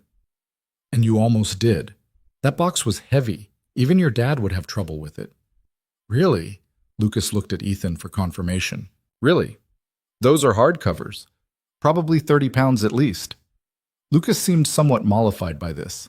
He helped Mia gather the books back into the box, and this time Ethan carried it to the truck while Lucas supervised. By noon, they had everything moved in. Mia's belongings barely made a dent in Ethan's house. The guest room closet absorbed most of her clothes, her kitchen stuff integrated into cabinets that had too much space anyway. The books went on shelves that had been mostly empty. It's like I was never here, Mia said, standing in what used to be her living room. You were here. You survived here. That counts for something. I guess. They drove back to Ethan's place, their place now, he supposed, and spent the afternoon helping Mia settle in properly.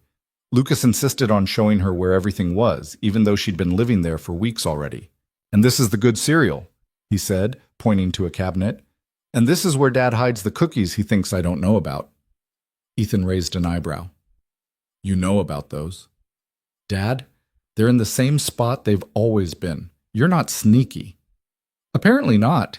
Mia was laughing, and Ethan found himself just watching her, the way she looked more relaxed than he'd seen her in months.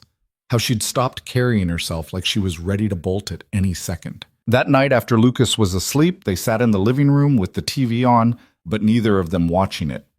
Mia had her feet tucked under her on the couch, hand resting on her stomach, even though there was nothing to feel yet. 12 weeks tomorrow, she said. End of the first trimester. Dr. Chen said the risk of miscarriage drops significantly after that. I know. I'm scared to believe it's real. Ethan shifted closer, pulled her against his side. It's real. You're really pregnant. We're really doing this. I threw up 4 times this morning. I heard. Very real. She elbowed him gently. Not funny. Little bit funny. I hate you. No, you don't. No, I don't. She tilted her head back to look at him. Thank you for today, for helping me move, for making this easy. It should be easy. Nothing in my life has been easy for a long time. Well, get used to it. I'm excellent at making things easy. Mia snorted. You run a tech company. Nothing about your life is easy. Fair point, but I'm good at making other people's lives easier. Delegate, automate, eliminate, that's my whole philosophy. You can't delegate pregnancy. No, but I can handle everything else, so you don't have to. She was quiet for a moment, then, I'm not used to being taken care of. I've noticed. It makes me uncomfortable. Also noticed. But I'm trying to let you help, to not feel like I have to do everything myself. Ethan kissed the top of her head. That's all I'm asking. They stayed like that, tangled together on the couch, until Mia started falling asleep sitting up. Ethan guided her to bed, the guest room still, even though they'd kissed, even though they'd admitted feelings, because some things needed to happen gradually, and Mia still needed her own space. Good night, she mumbled, already half asleep. Good night. He stood in the doorway for a moment, watching her curl into the blankets, and thought about how quickly life could change. 6 months ago, she was a struggling neighbor he barely knew. Now she was pregnant with his child, living in his house, and he couldn't imagine the place without her. The 12-week ultrasound happened on a Tuesday. Ethan had cleared his entire afternoon, ignored 3 urgent emails from his CFO, and drove them to Portland with a knot of nerves in his stomach he couldn't quite explain. You okay? Mia asked. Fine. Why? You've checked your mirrors like 15 times in the last mile. I always check my mirrors. Not like that. Ethan forced himself to relax his grip on the steering wheel. I'm nervous. About what? What if something's wrong? Dr. Chen said everything looked good at the last appointment. I know, but still. Mia reached over and squeezed his hand. We're going to see our baby today. Try to enjoy it. Our baby.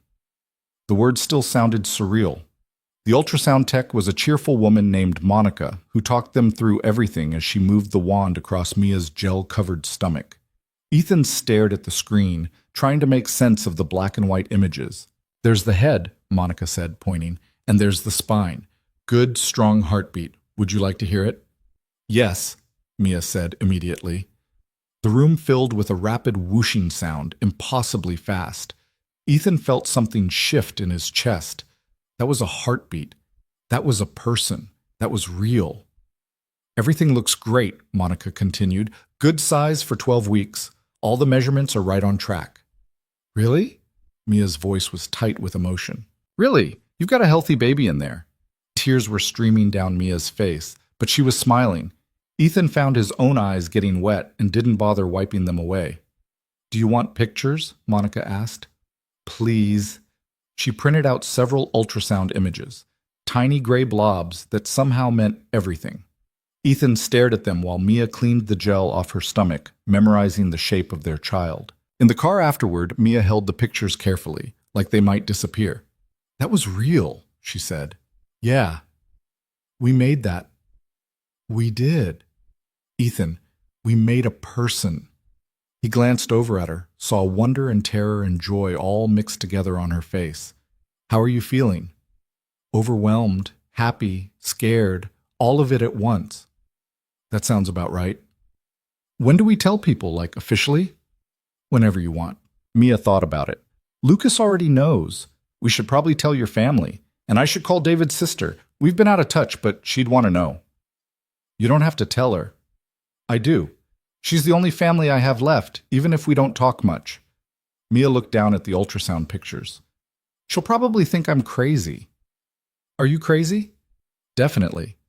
Then she'll be right. That got a laugh out of her. Thanks for the support. Anytime. They stopped for lunch on the way home, a small diner that served breakfast all day. Mia ordered pancakes and actually ate them, first meal she'd kept down all week. Ethan counted it as a victory. I want to do the nursery, she said suddenly. Okay. Like, really do it. Paint, furniture, the whole thing. We have time. I know, but I want to start. I want to make it real. Ethan understood. Nesting or preparing or whatever you wanted to call it, she needed tangible proof that this was happening, that she got to be a mother again. What colors? He asked. I don't know yet. Something warm, not the typical pink or blue thing. Yellow? Maybe. Or green, something that feels happy. We'll figure it out. They spent the rest of lunch talking about nursery plans, debating cribs versus bassinets, discussing whether they needed a rocking chair or if that was overkill, normal parent stuff, future planning. It felt good. Back home, Lucas met them at the door. Did you see the baby? Mia handed him one of the ultrasound pictures. Right there. Lucas squinted at it. That's the baby? Yep. It looks like a blob. It's a very important blob, Ethan said. Can I keep this picture? Mia looked surprised. You want to? Yeah, for my room, so I can show people. Sure, buddy. It's yours. Lucas ran off clutching the ultrasound image, already planning where to hang it. Ethan and Mia exchanged glances. He's excited, Mia said. He's been asking for a sibling since he was 4. Think he knows what he's getting into? Not even a little bit. We should probably prepare him. Good luck with that. He thinks babies are just small people who sleep a lot. He's not entirely wrong. The next few weeks fell into a comfortable rhythm. Mia's morning sickness finally started to ease up around week 14, and she had more energy than she'd had in months. They painted the nursery together, a soft sage green that Mia found after scrolling through approximately 700 paint samples. Lucas helped by getting more paint on himself than the walls, but he was enthusiastic about it. Ethan's family found out when his mother called unexpectedly, and Mia answered his phone without thinking. Who's this? His mother asked. Oh, this is Mia. Ethan's... She faltered, unsure how to finish that sentence. Ethan's what? Girlfriend, I guess. There was a long pause. He didn't mention a girlfriend. It's kind of new. How new? I should probably let him explain, but Ethan's mother was already in full interrogation mode. Are you the neighbor, the one he mentioned helping a few months ago? Yes. And now you're living together? It's complicated, I'll say. Put my son on the phone. Mia handed over the phone, looking apologetic. Ethan took it, already bracing himself. Mom. Ethan Alexander Vale, you have a girlfriend living in your house, and you didn't think to mention this. It happened fast. Apparently. How long? A few months? And Lucas is okay with this? Lucas loves her. There was another pause, and when his mother spoke again, her voice was softer. Is she good to you? Yeah, Mom, she is. Then I want to meet her, properly, not over the phone while ambushing her. We'll come visit. This weekend. Mom, this weekend, Ethan, I'm not negotiating. She hung up before he could argue. Ethan looked at Mia. We're going to meet my mother this weekend. Oh no, it'll be fine. She thinks I'm some random woman who moved in on you. She'll get over it once she meets you. You don't know that. I know my mother. She's protective, but she's fair, and she'll love you. Mia looked unconvinced. What if she asks about the baby? Then we tell her. Just like that? Just like that.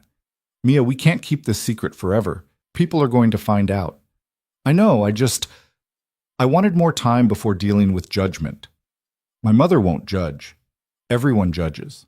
Ethan pulled her close, kissed her forehead. Then let them. We know what we're doing. That's what matters. Do we? know what we're doing.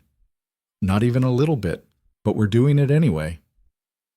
That Saturday, they drove to Eugene proper, to the suburban house where Ethan grew up. His mother answered the door before they even knocked, pulling Ethan into a hug, and then turning to Mia with an appraising look. "So you're the one who finally got my son to slow down." "I don't know about that," Mia said. "He's been working himself to death for years. If you got him to take an afternoon off, that's an accomplishment." Lucas pushed past them all. "Grandma, guess what?" "What, sweetheart?" "Mia's having a baby." Dead silence. Ethan closed his eyes. "Lucas, buddy, we talked about this." "What?" "You said we were telling Grandma today." "I meant later." "Oh." Ethan's mother, Patricia, looked between them, processing. "You're pregnant?" Mia nodded, mute. "And it's Ethan's?" "Mom, it's a reasonable question. You've been dating, what, 2 months?" 6, Ethan corrected. "And yes, it's mine. It's—" He stopped, trying to figure out how to explain the whole situation in a way that wouldn't sound completely insane. Patricia held up a hand. "You know what? Let's go inside, have some coffee, talk like adults instead of standing on my porch." They followed her in. Lucas immediately disappeared to find his grandfather, leaving the adults to navigate the conversation. Patricia made coffee that none of them really wanted and sat them down at her kitchen table. She looked at Mia first. "Are you happy about this?" "Yes," Mia said without hesitation. "And you?" Patricia turned to Ethan. "Yeah, Mom, I am." "Even though you barely know each other?" "We know each other," Ethan said. "Maybe not in the traditional way, but we know each other." Patricia sipped her coffee, thinking. "Tell me how this happened." So they did. The whole story, Mia's loss, the desperate request, the decision to help, how things had evolved beyond the original arrangement. Ethan watched his mother's face, trying to read her reaction. When they finished, Patricia was quiet for a long moment. "That's the most unusual thing I've ever heard," she said finally. "I know," Mia said quietly. "But I can't say I don't understand it. Grief makes people do strange things, and sometimes those strange things turn out to be exactly right." She reached across the table, took Mia's hand. "You lost your daughter. I can't imagine that pain, but I can see you're trying to heal from it. And if my son can help with that, then I'm glad." Mia's eyes filled with tears. "Thank you. Don't thank me yet. I'm still going to ask a million questions and probably drive you both crazy. That's what mothers do." "I can handle that." "Good, because you're family now, whether you planned it or not." The rest of the visit went easier than Ethan expected. His father, Robert, took the news with characteristic calm, just nodded and said, "Congratulations," like people told him about surprise pregnancies every day. Lucas charmed both grandparents by showing them the ultrasound picture and explaining in great detail about how babies developed, most of which he'd clearly made up. On the drive home, Mia was quiet. "You okay?" Ethan asked. "Your mom called me family." "Yeah, I haven't been part of a family in 3 years." "Well, you are now." She looked out the window, and Ethan saw her wiping at her eyes. "I forgot what that felt like." "Good or bad?" "Good. Scary. Both." "That seems to be our theme." "What? Being scared and happy at the same time?" "Yeah. I could get used to it." "Me too." May turned into June, and Mia's belly started showing for real. Not just bloating or imagination, but an actual bump that changed how her clothes fit. She stood in front of the bathroom mirror one morning, shirt pulled up, staring at her reflection. "It's real," she said when Ethan walked in to brush his teeth. "We've established that." "No, I mean, I can see it now. There's actually a person in there." Ethan came up behind her, wrapped his arms around her waist, hands resting on the bump. "There is. I'm getting fat. You're pregnant. There's a difference. Tell that to my genes." "Your genes are wrong." She leaned back against him, and they stood there looking at their reflection. Two people who'd found each other in the wreckage of their grief, now building something new. "Do you ever think about them?" Mia asked quietly. "Caroline and Emma and David?" "Every day." "Me too. I feel guilty sometimes, like I'm replacing them." "You're not replacing anyone. You're just learning to live again." "Is that what we're doing?" "I think so." Mia turned in his arms, looked up at him. I love you. The words hung between them, the first time either of them had said it explicitly, even though it had been obvious for weeks now. I love you too, Ethan said. Even though I'm crazy and broken and probably making your life way more complicated than it needs to be, especially because of that. She kissed him, soft and slow, and Ethan thought about how strange it was that the worst things in life could somehow lead to the best things if you were brave enough to keep going. The 20-week ultrasound came on a sweltering day in July. They brought Lucas this time, let him see his sibling on the screen. He pressed his face close to the monitor, fascinated. That's the baby?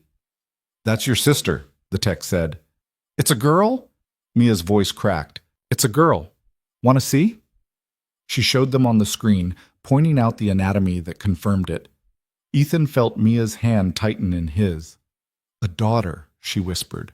Yeah, I'm having another daughter. The tech, sensing the emotion, gave them a moment. Lucas was still staring at the screen. She's tiny, he observed.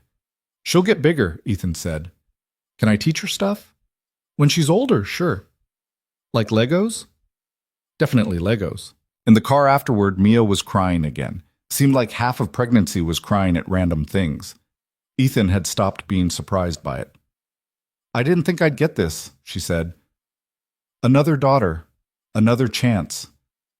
You deserve it. Do I? Yes. She looked down at the ultrasound pictures, at the profile of their baby girl. We need to pick a name. We have time. I want to call her something, not just the baby. They'd been throwing around names for weeks, never settling on anything. But sitting there with the proof of her gender, it felt more urgent. What about Rose? Ethan suggested.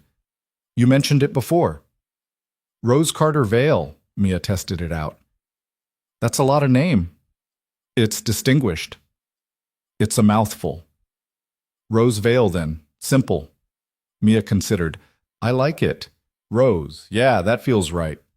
Rose it is. They told Lucas on the way home, and he immediately started planning everything his sister would need to know. I'll teach her about dinosaurs, he said, and space, and how to build the best Lego sets. She'll be lucky to have you, Mia said. I know. His confidence was hilarious and sweet at the same time. Back home, they started working on the nursery in earnest. Furniture arrived, a crib Ethan assembled with Lucas's help, a changing table, a rocking chair that Mia insisted on, even though Ethan had said it was overkill.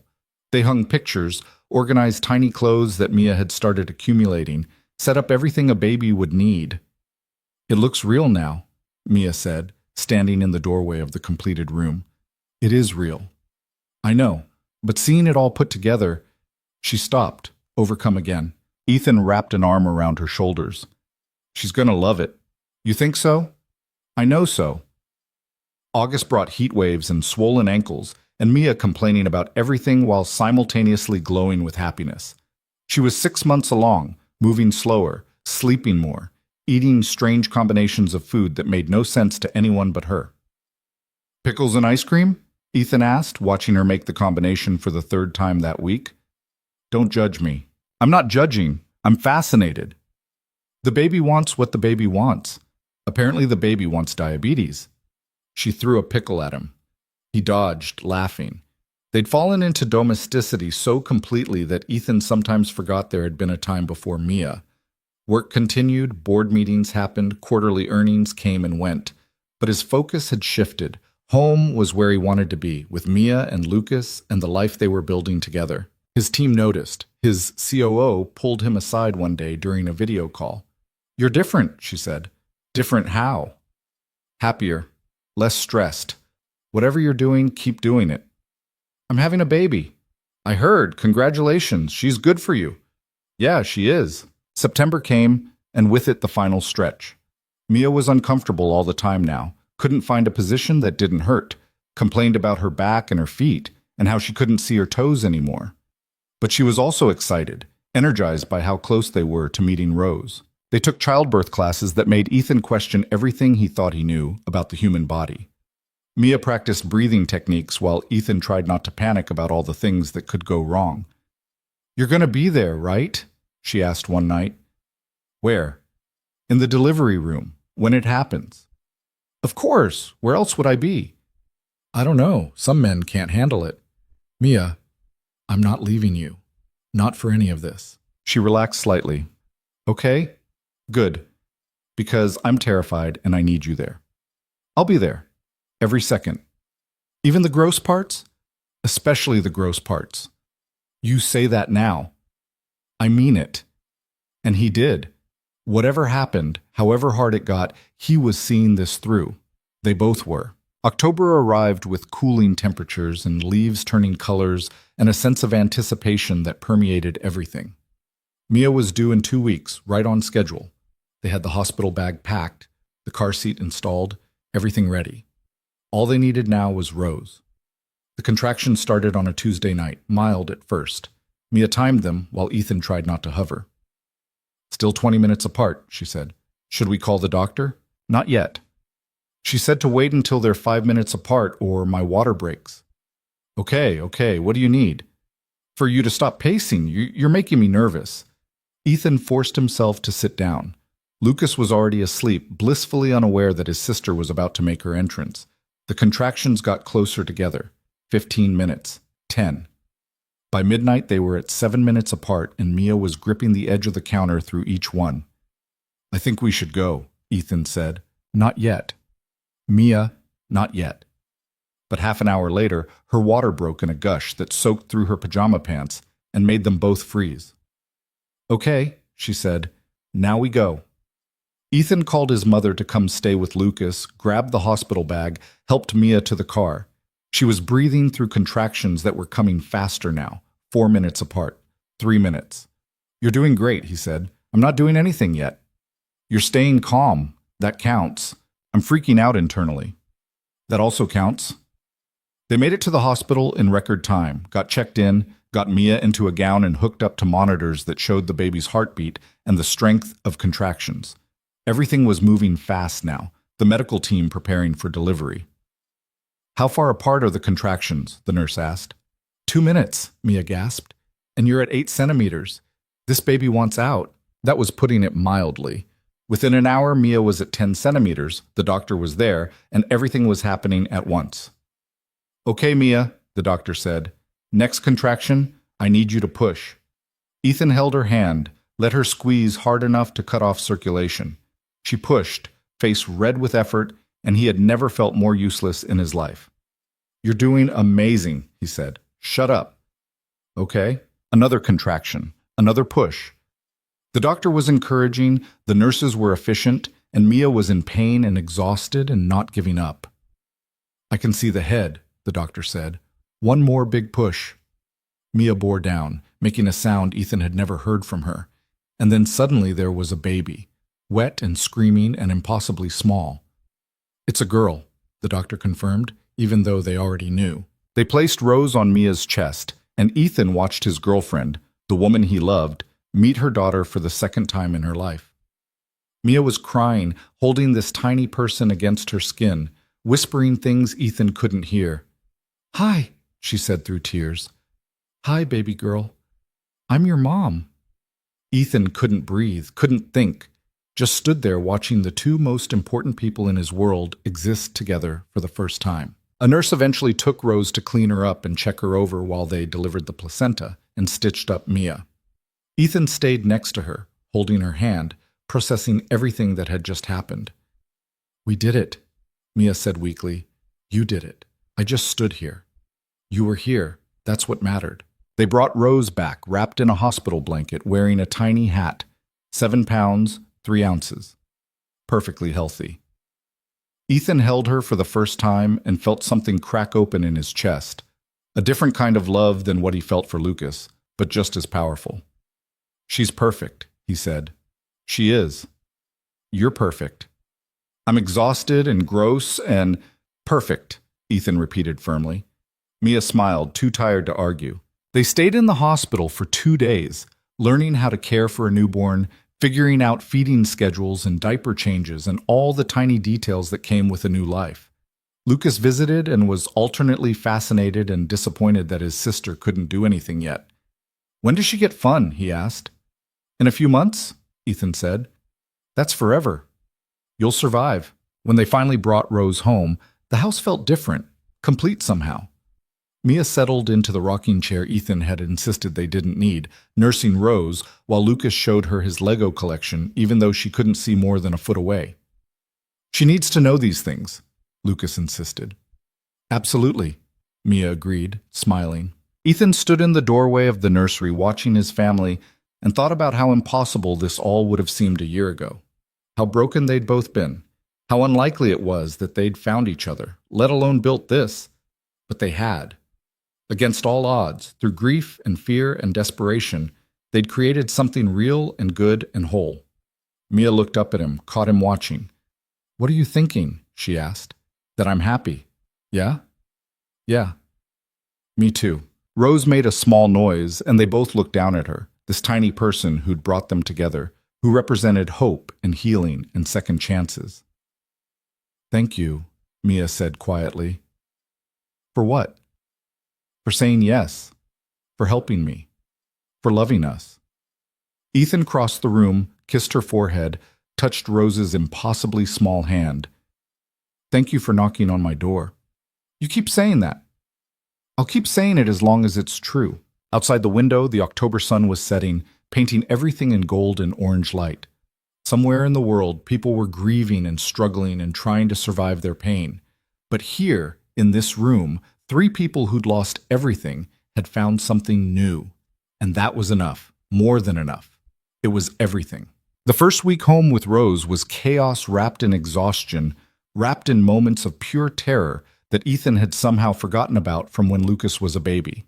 Newborns didn't come with instruction manuals, and even though they'd taken the classes and read the books, nothing quite prepared you for the reality of a tiny human who communicated exclusively through crying. "I can't get her to stop," Mia said at 2 in the morning, rocking Rose, who was screaming at a pitch that seemed impossible for something so small. Ethan took her, tried the burping thing the nurse had shown them. Rose screamed louder.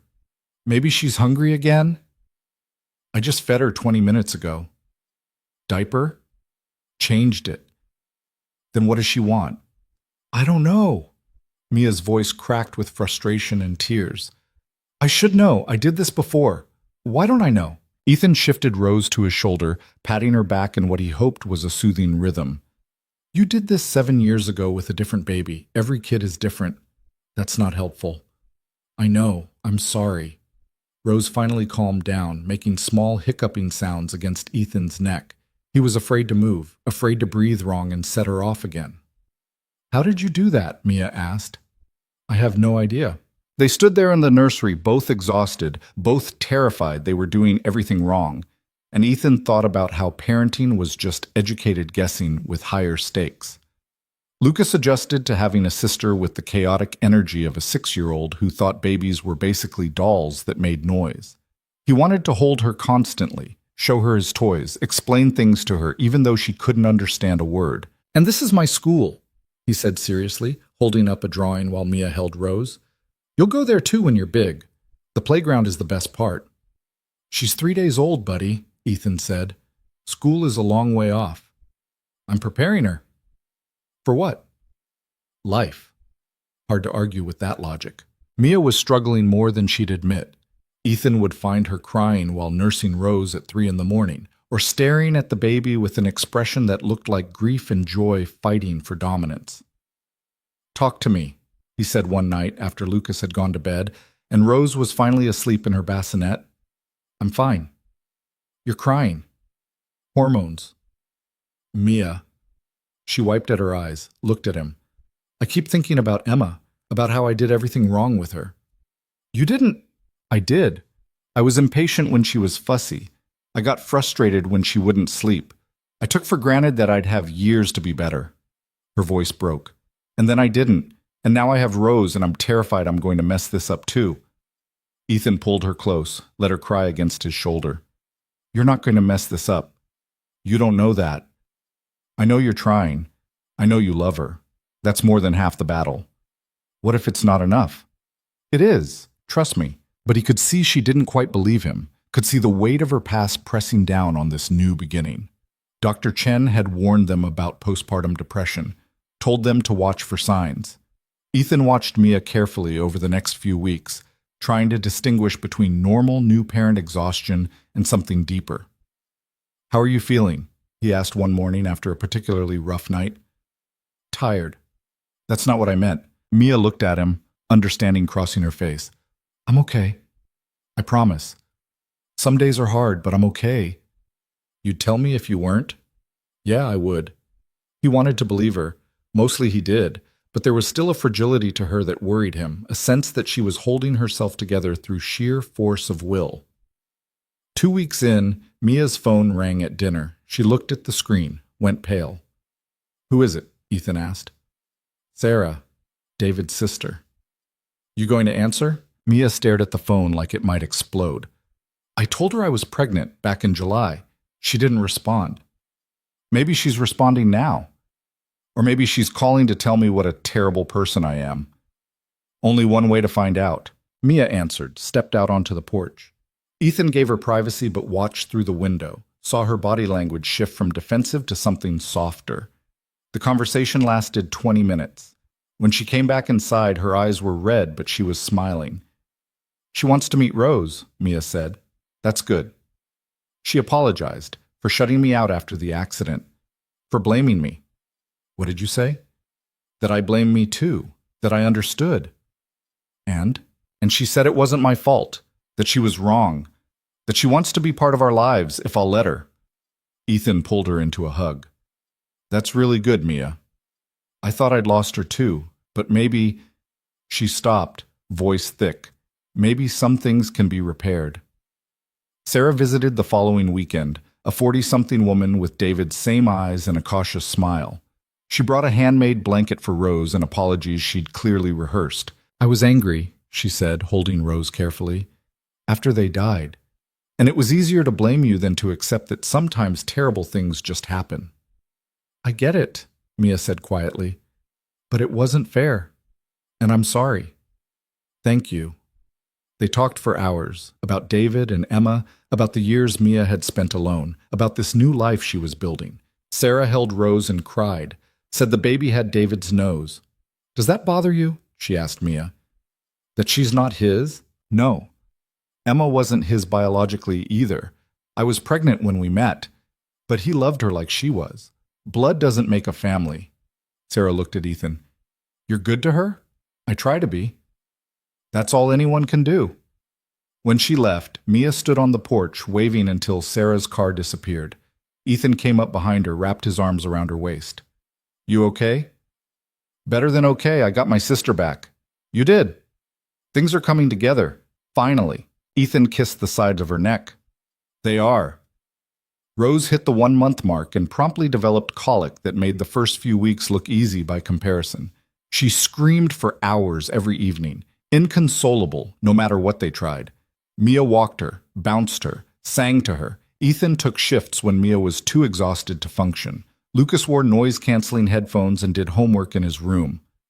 "This is normal, right?" Mia asked the pediatrician during a checkup. "Completely normal. Frustrating, but normal. It usually peaks around 6 weeks and gets better from there." 6 weeks, Mia repeated weakly. "You can do 6 weeks." They barely made it. The colic wore them both down to raw nerves and short tempers.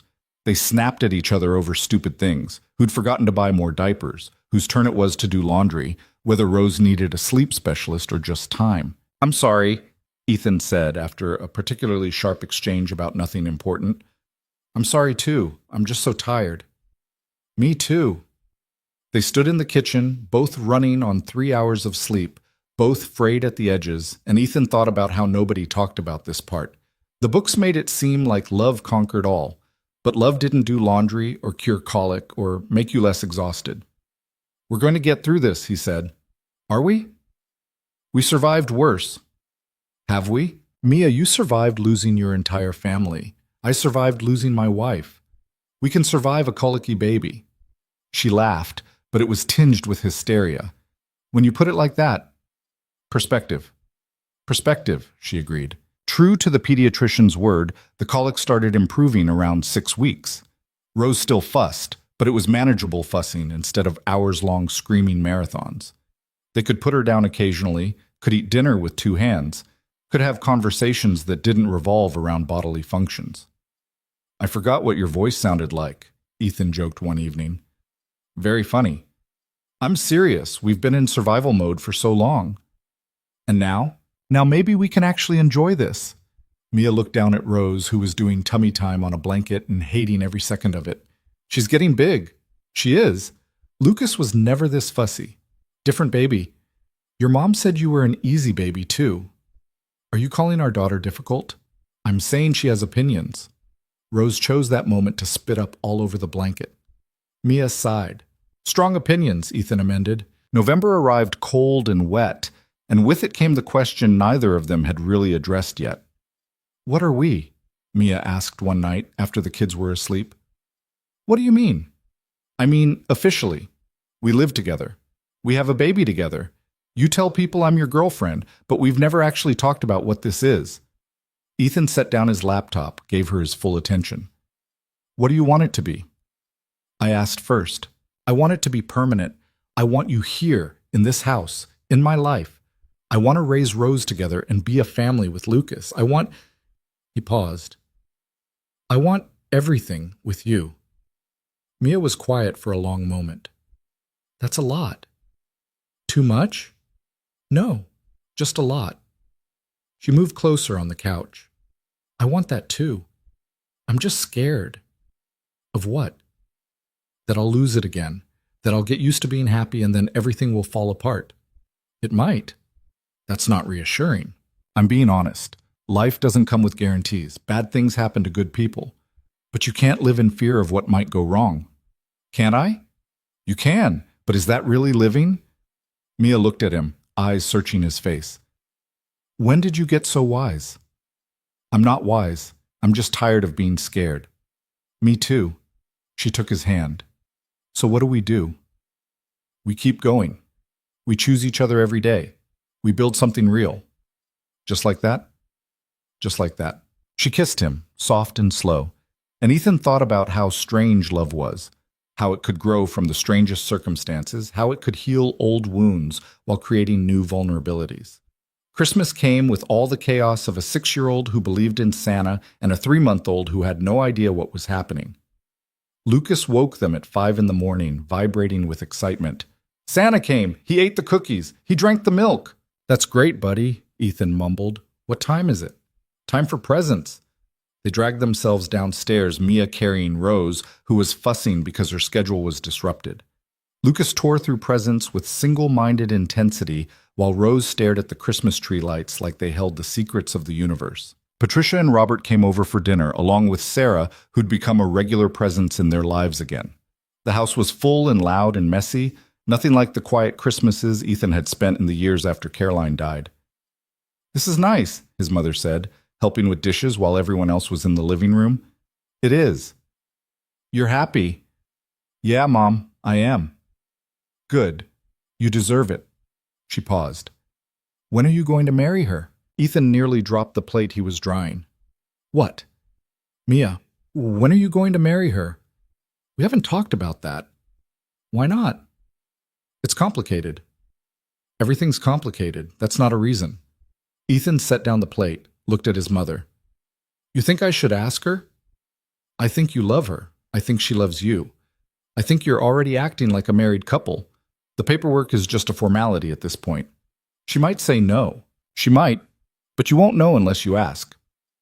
The conversation stayed with him over the next few weeks. Marriage hadn't been on his radar. He'd been so focused on just getting through each day that he hadn't thought about big gestures or formal commitments. But his mother was right. They were already committed. The question was whether making it official mattered. He thought it might. Rose was 4 months old when Ethan brought it up, casually, while they were giving her a bath. What would you think about getting married? Mia's hand slipped, splashing water everywhere. What? Married. You and me. Are you proposing? I'm asking a hypothetical question. That's a terrible proposal. It's not a proposal, it's a... He stopped. Do you want it to be a proposal? Mia stared at him, Rose forgotten for a moment. I don't know, do I? You're asking me? You brought it up. You? Rose started crying, unhappy about being ignored. They both turned their attention back to her, finishing the bath in charged silence. Later, after Rose was asleep and Lucas was in bed, they sat on the couch and actually talked about it. "I don't need a wedding," Mia said, "if that's what you're worried about." "I'm not worried about anything. Ethan tried to find the right words. "I want you to know I'm all in, that this isn't just convenient or temporary, that I choose you. I already know that." "Do you?" "Yes. You show me every day." She took his hand. "But if you're asking if I'd marry you, the answer is yes." "Yeah?" "Yeah. Not because I need a piece of paper to prove we're committed, but because I want everyone to know you're mine and I'm yours." "That's very possessive." "I'm a possessive person." Ethan pulled her close, kissed her properly. "Good. So am I." They got married on a Saturday in February at the courthouse with Lucas and Rose and both sets of parents present. No fancy dress, no big reception, just a simple ceremony that made everything official. Mia wore a blue dress she already owned. Ethan wore the suit he kept for board meetings. Lucas held Rose during the vows and managed not to drop her, which everyone counted as a victory. "You may kiss the bride," the officiant said. Ethan did, and he heard Lucas make a gagging sound behind them, but didn't care. "We're married," Mia said when they pulled apart. "We are." That was fast. "You want to do it again slower?" "No, this was perfect." They went to dinner after, a family celebration at a restaurant that tolerated babies and 6-year-olds with equal patience. Rose slept through most of it in her carrier. Lucas told everyone who would listen that his dad got married today. "How do you feel?" Patricia asked Mia. "Happy, terrified, both." That's marriage. "Is it always this intense?" "If you're doing it right." Driving home that night, Ethan reached over and took Mia's hand. "No regrets?" "Not one." "You?" "Not one." Rose made a noise from her car seat, and Lucas asked if being married meant they had to act different now, and Mia laughed and said no, and Ethan thought about how this was what happiness looked like, messy and loud and nothing like he'd imagined, but real and solid and his. Spring came with cherry blossoms and Rose learning to roll over and Lucas losing his first tooth. Mia went back to work part-time, freelancing from home while Rose napped. Ethan scaled back his hours even more, realized the company could function without him micromanaging every detail. "You're different," his CFO said during a quarterly review. "Different how?" "Less intense, more balanced." "Is that a problem?" "No, it's good. You're making better decisions now than when you were working 80-hour weeks. Turns out sleep helps with cognitive function." "Who knew?" Rose hit 6 months and started eating solid foods, which meant Mia and Ethan spent a lot of time cleaning pureed vegetables off every surface in the kitchen. Lucas found this hilarious and documented it extensively with Ethan's phone. "She's wearing sweet potatoes," he reported, showing them a photo. "Yes, we can see that," Mia said, wiping orange mush out of Rose's hair. "Can I post it?" "No." "Why not?" "Because your sister deserves some dignity." "She's a baby. She doesn't care." "I care." Lucas grumbled but deleted the photo. Rose grabbed a handful of pureed peas and smeared them across the high chair tray with artistic intention. "She's creative," Ethan observed. "She's a disaster." "Same thing at this age." Mia looked at him, covered in food, exhausted, happy. "I love you. I love you too. Even when I'm covered in vegetables?" "Especially then." Summer brought Rose's first birthday, which they celebrated with a small party in the backyard. Sarah came, and Patricia and Robert, and a few of Lucas's friends who were confused about why they were celebrating a baby's birthday, but happy to eat cake anyway. Rose sat in front of her smash cake with a serious expression, considering it carefully before reaching out one tentative finger to touch the frosting. Then she grabbed a handful and shoved it directly into her face, and everyone cheered. "She's definitely your daughter," Ethan said to Mia. "Why, because she goes all in?" "Because she thinks about it first and then commits completely." "I do not do that." "You absolutely do that." Mia shoved him playfully, but she was smiling. They watched Rose destroy her cake with methodical intensity while Lucas and his friends ran around the yard playing tag. "Can you believe it's been a year?" Mia asked. "Feels like yesterday and forever ago at the same time." "I know what you mean. She leaned against him, and Ethan wrapped an arm around her waist, pulled her close. A year ago, they'd been terrified new parents with a crying newborn and no idea what they were doing. Now they were slightly less terrified parents with a 1-year-old and a better handle on things. Progress. Thank you, Mia said quietly. For what? For giving me this.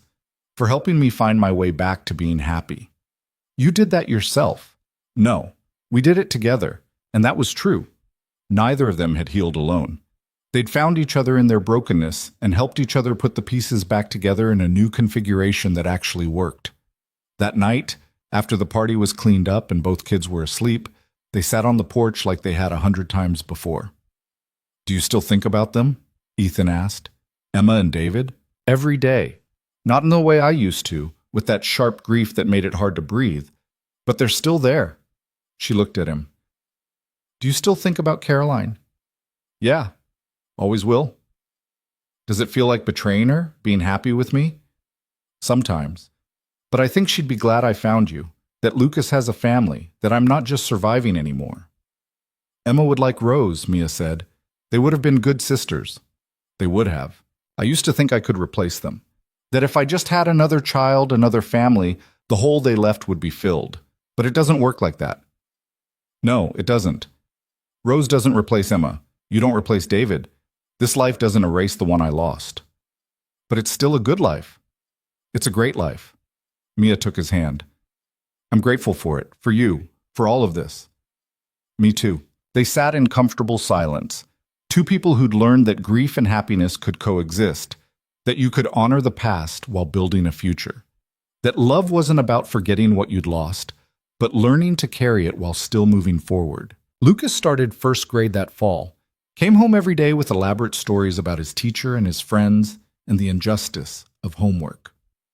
Rose was walking now, getting into everything, developing a personality that was equal parts sweet and stubborn. She gets that from you, Mia told Ethan after Rose had a complete meltdown about not being allowed to eat dog food. We don't have a dog, hypothetical dog food. She gets her stubbornness from you. I'm not stubborn, Mia. You once argued with me for 20 minutes about the correct way to load a dishwasher. Because there is a correct way, and you were doing it wrong. My point exactly. She threw a dish towel at him. He caught it, laughing. This was their life now, bickering about dishes and managing tantrums and navigating the chaos of 2 kids and 2 careers and a relationship that had started from the most unlikely circumstances. It wasn't perfect. Some days were hard. Rose still didn't sleep through the night consistently. Lucas had moments of jealousy about sharing attention. Ethan's work got stressful. Mia struggled with anxiety that all of this would somehow disappear. But they were happy, genuinely, messily, imperfectly happy. One evening in late October, almost exactly 2 years after Rose was born, Ethan found Mia in the nursery even though Rose was already asleep in the master bedroom now. She was standing by the window, looking out at the street. You okay? He asked. I was just thinking about that night, when I knocked on your door. That was a good night. It was a desperate night. I was so broken I asked a virtual stranger to help me have a baby. And I was lonely enough to say yes. She turned to face him. Do you regret it? Not for a second. You? Not for a second. Ethan crossed to her, pulled her into his arms. We were both a mess. We really were.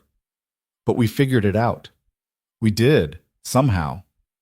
You know what I think? Ethan said. What? I think sometimes the best things in life come from the worst moments. Not because the bad things were good, but because they forced us to be brave enough to reach for something different.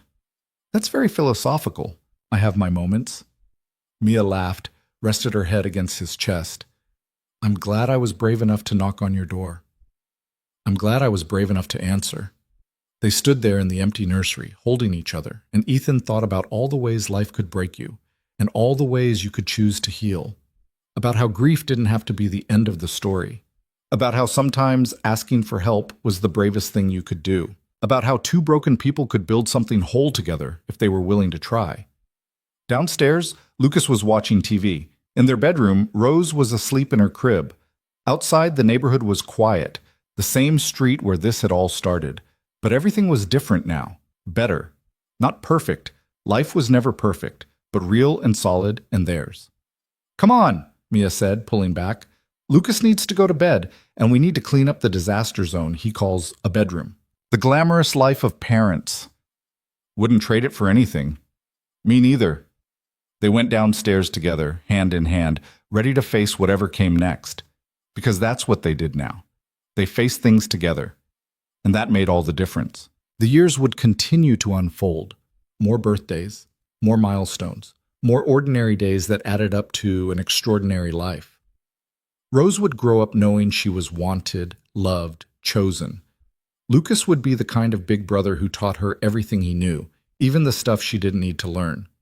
Mia would heal more each day, though some scars never fully faded. Ethan would learn that success wasn't measured in quarterly earnings, but in moments like these, messy, chaotic, perfect moments with the people who mattered most. They would fight sometimes, struggle sometimes, question their choices and wonder if they were doing anything right. But they would do it together. And in the end, that was what mattered. Not the fairy tale ending where everything was magically fixed, not the perfect family that never existed outside of imagination. Just two people who'd been brave enough to ask for help when they needed it most. Brave enough to say yes when logic said no. Brave enough to build something new from the ruins of what they'd lost. Just a family, complicated, imperfect, real, choosing each other every day. And if that wasn't a happy ending, Ethan didn't know what was.